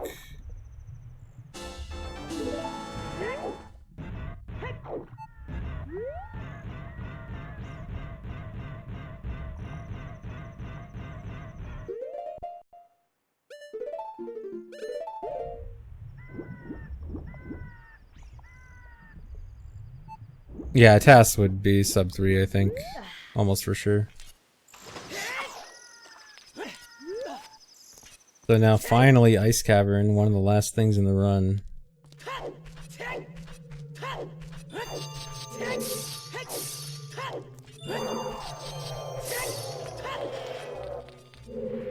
So Ice Cavern's got a different route. You can clip out of bounds here and jump up here. So because I got Iron Boots back at the butterfly items, I can use Iron Boots and go into the Iron Boots room in reverse. This has an issue though. The Serenade of Water cutscene always starts, the condition for the Serenade of Water cutscene starting is being adult and having iron boots. And so this cutscene automatically activates when you enter this room. The problem is there's no way to skip this if it automatically starts, so we actually are watching the cutscene. And we can't just like do this as child or something, because again, this cutscene just purely does not activate as child. You have to be adult for this cutscene. Yeah, you can't even kill yourself because it activates on the room loading, and you can't. There's just no way to die on the room loading. So yeah, we are actually watching the Serenade cutscene. And yeah, like even if we could die on the or even if we just didn't have iron boots, like say we didn't get iron boots early, and we just came in here normally and just did the cutscene skip anyway, we have 19 double defense hearts. So if I wanted to die, I have to die with 19 double defense hearts. That's not fast. So, like, it probably takes more time to damage down 19 double defense hearts than it does to watch the cutscene. Well, depending on your method of damage, I guess. If somehow you could route in an iron knuckle quickly, then maybe not. But yeah, it's too much damage to damage down. The good thing is, it means you don't have to do anything special here. You just open it. Like it's rando. But it does mean that we get to do the rest of Ice Cavern in reverse, which is pretty cool.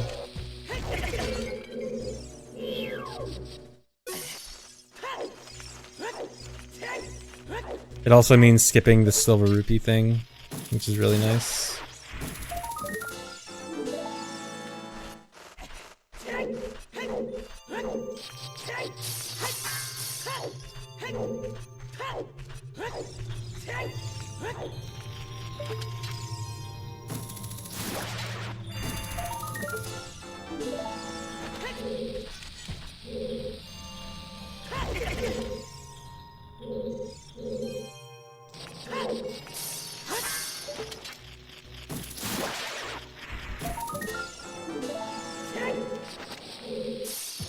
And it means that after this heart, I can just warp out immediately.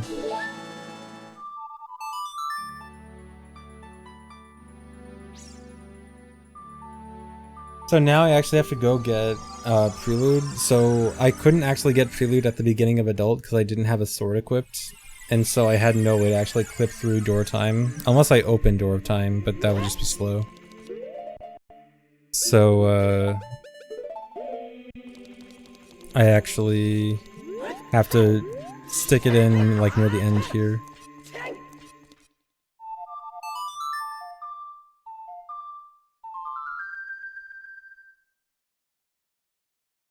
And yeah, that's the last part of the Master Sword cutscene that I mentioned earlier. How you skip the last part of the Master Sword cutscene by triggering the Light Arrow cutscene, but you still have to skip it. So I had to play that one Sun Song to skip that part, and then I can actually activate the Prelude cutscene and skip this. Now I can leave. And now I can play Bolero of Fire, so I can go get the Bolero of Fire.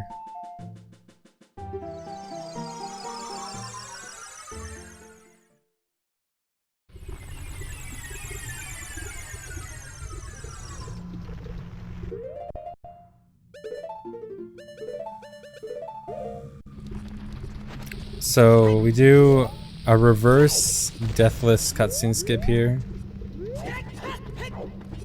A little setup here, back walk off, take out sword, and skip the cutscene without dying. This like makes you fall through the floor.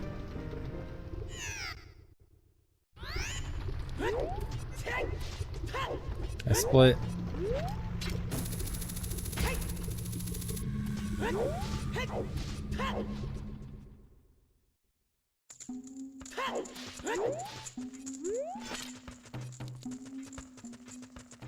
So here, gotta buy a Goron Tunic, so clip into the shop.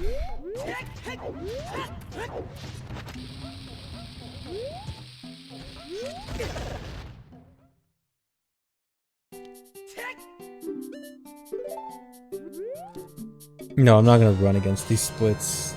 That would be literally impossible. Also buy some bombs because I was running low. Skulltula up here.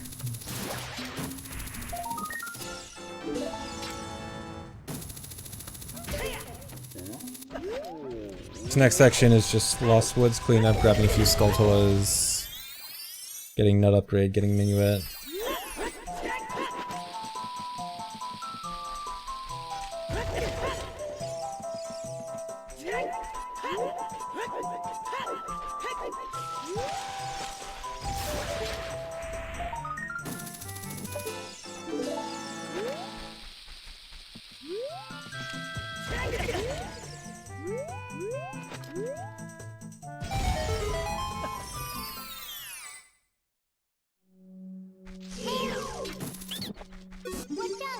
How many skulls am I at? I think I'm at 97 right now.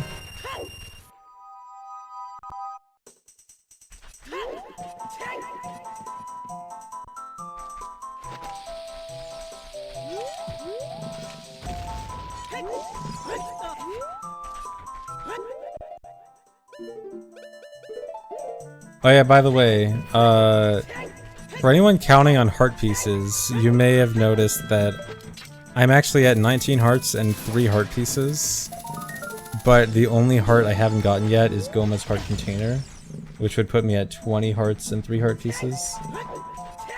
So, back at the beginning when I did the first quest status SRM, that actually modifies heart piece count too, and it actually gave me 3 heart pieces. So you actually end this run with 3 heart pieces extra.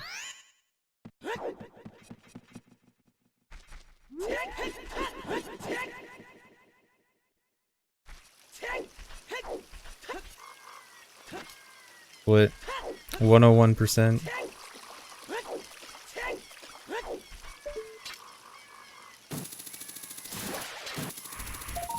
How's that legal? Because the requirement is that you get all 36 heart pieces and 8 heart containers, and I still get all of them. Nothing wrong with getting extras. Getting extras is perfectly okay. As long as you get all the other legit ones. Oh yeah, it totally makes up for Quiver 50. Yeah.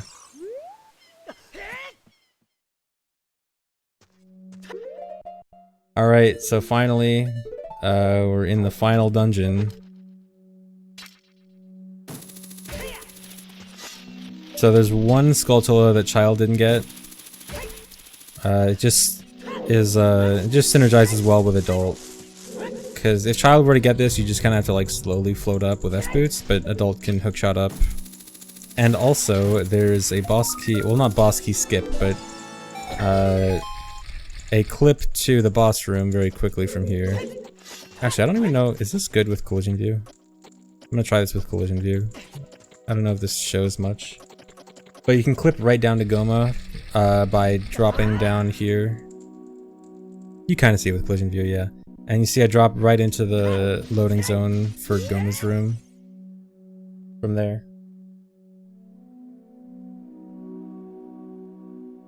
And the reason Goma is done as Adult and not as Child is because, so this run only has one Child, one Adult section. You never go back to Child. And Adult can't do the crazy warping stuff that Child can. Adult can only do these lame old wrong warps from 2012. And so for Adult, this is the fastest way to Ganon. Well, either this or Volvagia would be the fastest way to Ganon, but this ends up being easier and faster.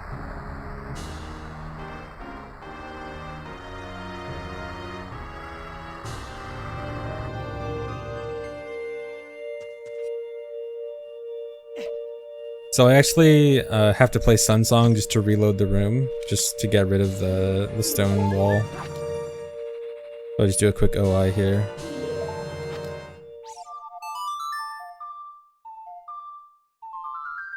Tiny little heart, yeah. And then I have to do OI again on the blue warp for the actual wrong warp, so I need to do it again. This time I'm actually going to dupe over that glitched item that's been in my inventory for a while. And now I have 4 legit bottles again, and now my inventory is officially acceptable for 100%. So now I just well, I guess not yet, because I still need Kikuri Emerald from Source. Once I get Kikuri Emerald from Source, I'm good. Yeah, English Source Sapphire. Oh yeah, okay, minus Quiver. Forget about the Quiver. So you do this wrong warp as adult. And just like the wrong warp from Fire Temple, you also can do a collapse skip here, but it's much faster and easier from coming from Goma's room. You do this setup in the corner, and you do a super slide here. And this super slide clips you out of bounds, and then you just jump slash inbounds. And here's the bottom, and you just leave. Way easier, way faster than the hover from Fire Temple. Split.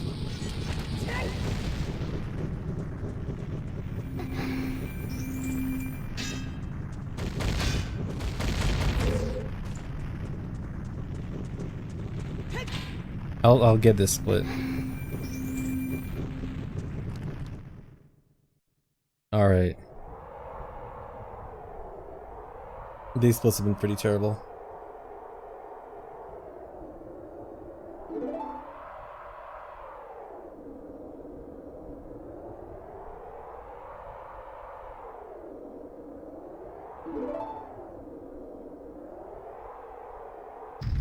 Yeah, so this will be sub 320.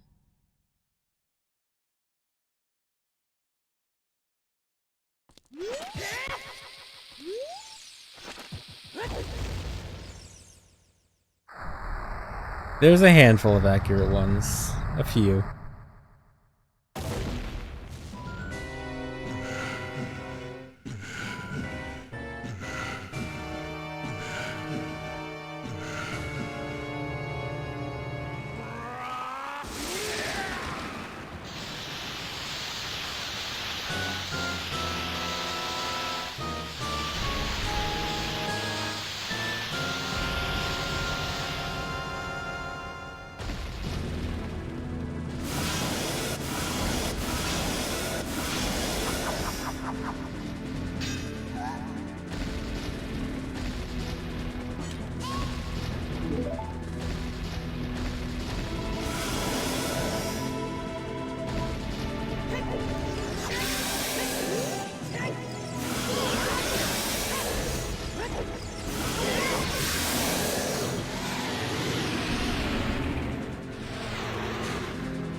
Alright, what's the time gonna be?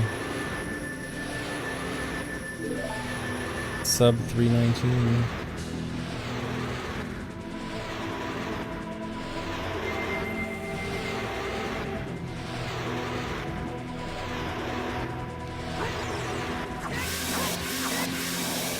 Yeah, so 318, which is pretty fast. It's actually a little bit less time save than I expected, but at the same time, when you consider the fact that like all the SRMs in the run probably take over like 10 minutes to do. It takes like 10 minutes to do all the SRMs, so then like if you subtract that, then it's like, oh my god, that saves a ton. So like, a little bit less time saved than expected, but kind of makes sense. But still, like, it's also like hard to save that much time from Hundo because it was already like pretty streamlined. So the fact that we were able to still save that much time is still a lot. So because this was obviously done with save states and everything, this is not the time that a real run could get. Like this, you know, essentially didn't make mistakes. Obviously I made some mistakes, but you know, for the most part, you know, no significant mistakes. So really, realistically, I think a good run would be like about 10 minutes slower. So I think sub 330 should be expected. I think should be possible to get sub 330 with this.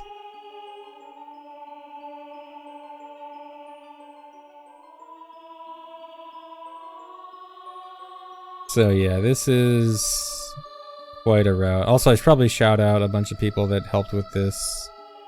Blinny did a huge amount of work on this route. Natalia's died, did a lot of work on making the SRMs for this work. Who else do I need to shout out? Save state for the angle finder, because the angle finder is incredibly important for this. I did a lot of work too. I did a lot of routing too, myself. Yeah, that's to me. Oh yeah, Tharo and She's obviously for a lot of SRM stuff.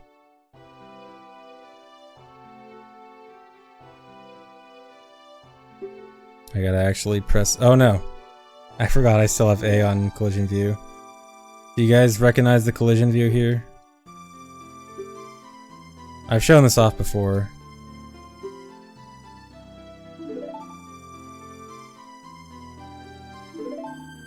You guys recognize where this is? Yeah, this is Hyrule Fields.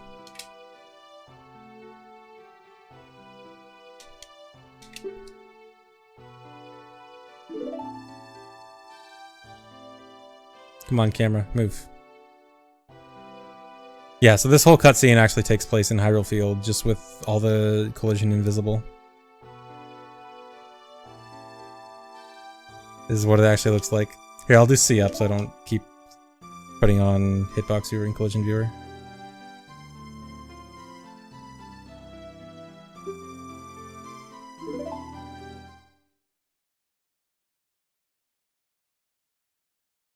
Yeah, this actually looks really cool with everything actually loaded.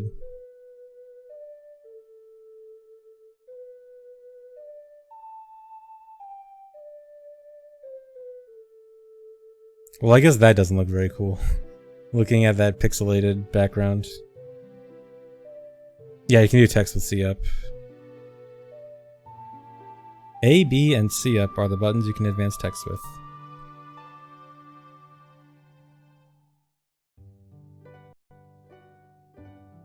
Okay, yeah, so that's the run. Hope you guys enjoyed it. I will begin doing runs of this soon after a lengthy amount of practice because, oh my god, this run is going to be crazy to do. This is going to be a very hard run to finish runs of consistently, but it'll be fun.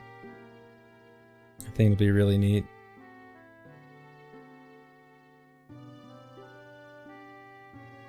So yeah, thanks for watching, guys. Hope you enjoyed it. Oh yeah, I was gonna upload the save states. Oh yeah, so... Well, actually I already have it uploaded, I just gotta link it.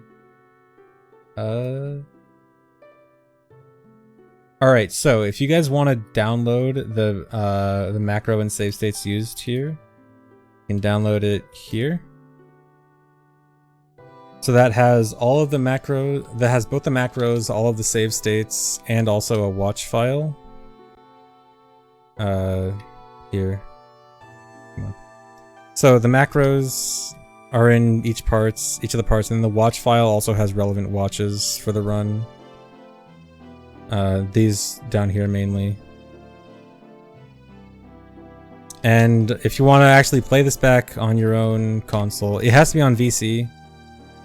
This only works on, this will only sync on VC, it'll crash on N64. But you just import macro, import a save state, and then play.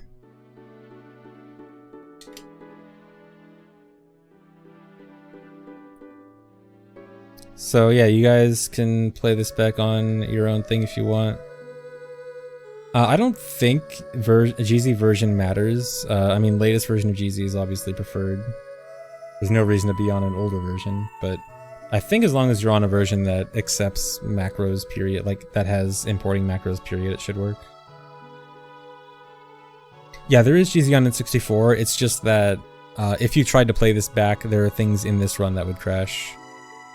Like, if you do a run that doesn't have anything that would crash on N64, then it would sync on both N64 and VC. Oh yeah, F-boots and houses. Let me check. Come on.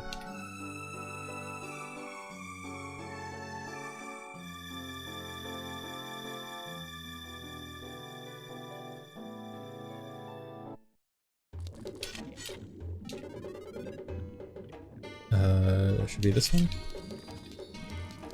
Okay, max walking speed is 5. Yeah. Okay, yeah, rolling is also shortened because normal walk speed with F boots is like 6.7 or something, and rolling is faster. Yeah, so lag, nice. Yeah, 6.5 walking speed and 9.8 roll speed. And this is 5 walk speed and 7.5. And I can also demonstrate with iron boots. Obviously this will be as child, but I'm pretty sure it's the same as child and adult actually. Yeah, so 5 speed, normal, 7.5 walking. Security boots, 5, 7.5. Cool. Oh, there's also one more thing I wanted to show. How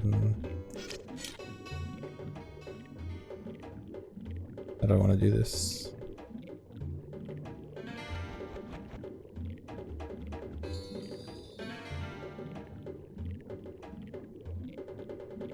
Let's do from here.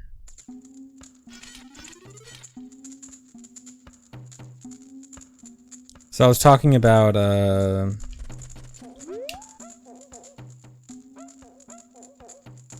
this one. I was talking about bongo with F boots. I just want to show bongo with F boots because it's funny.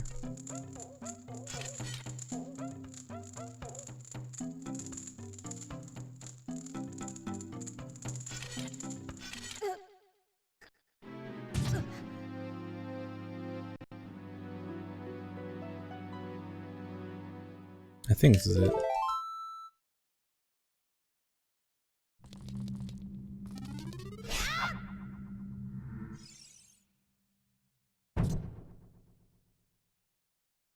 Just goes right back up.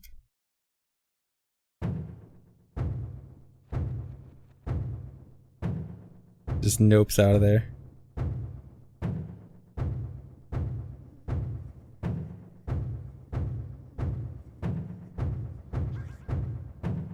Dude, you could hear him sneeze.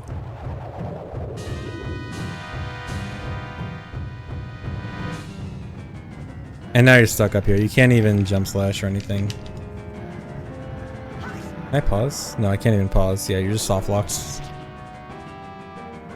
that's cool. So that's why we couldn't do bongo with F boots. Not that they'd be faster anyway.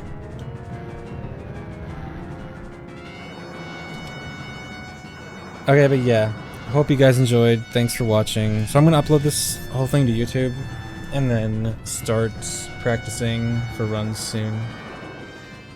So, done for now. Thanks for watching. Gonna go find someone to raid.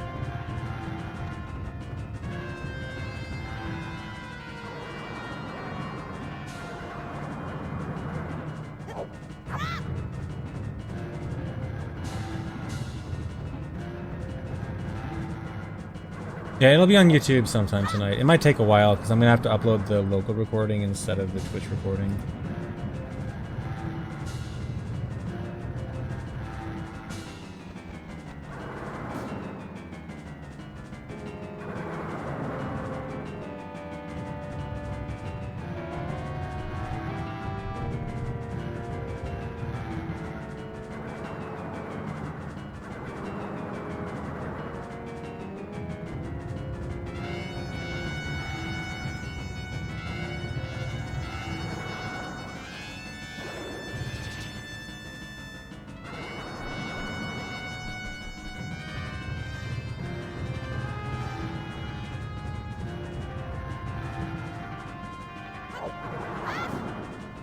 Here, you guys want to watch the complete opposite of what you just saw?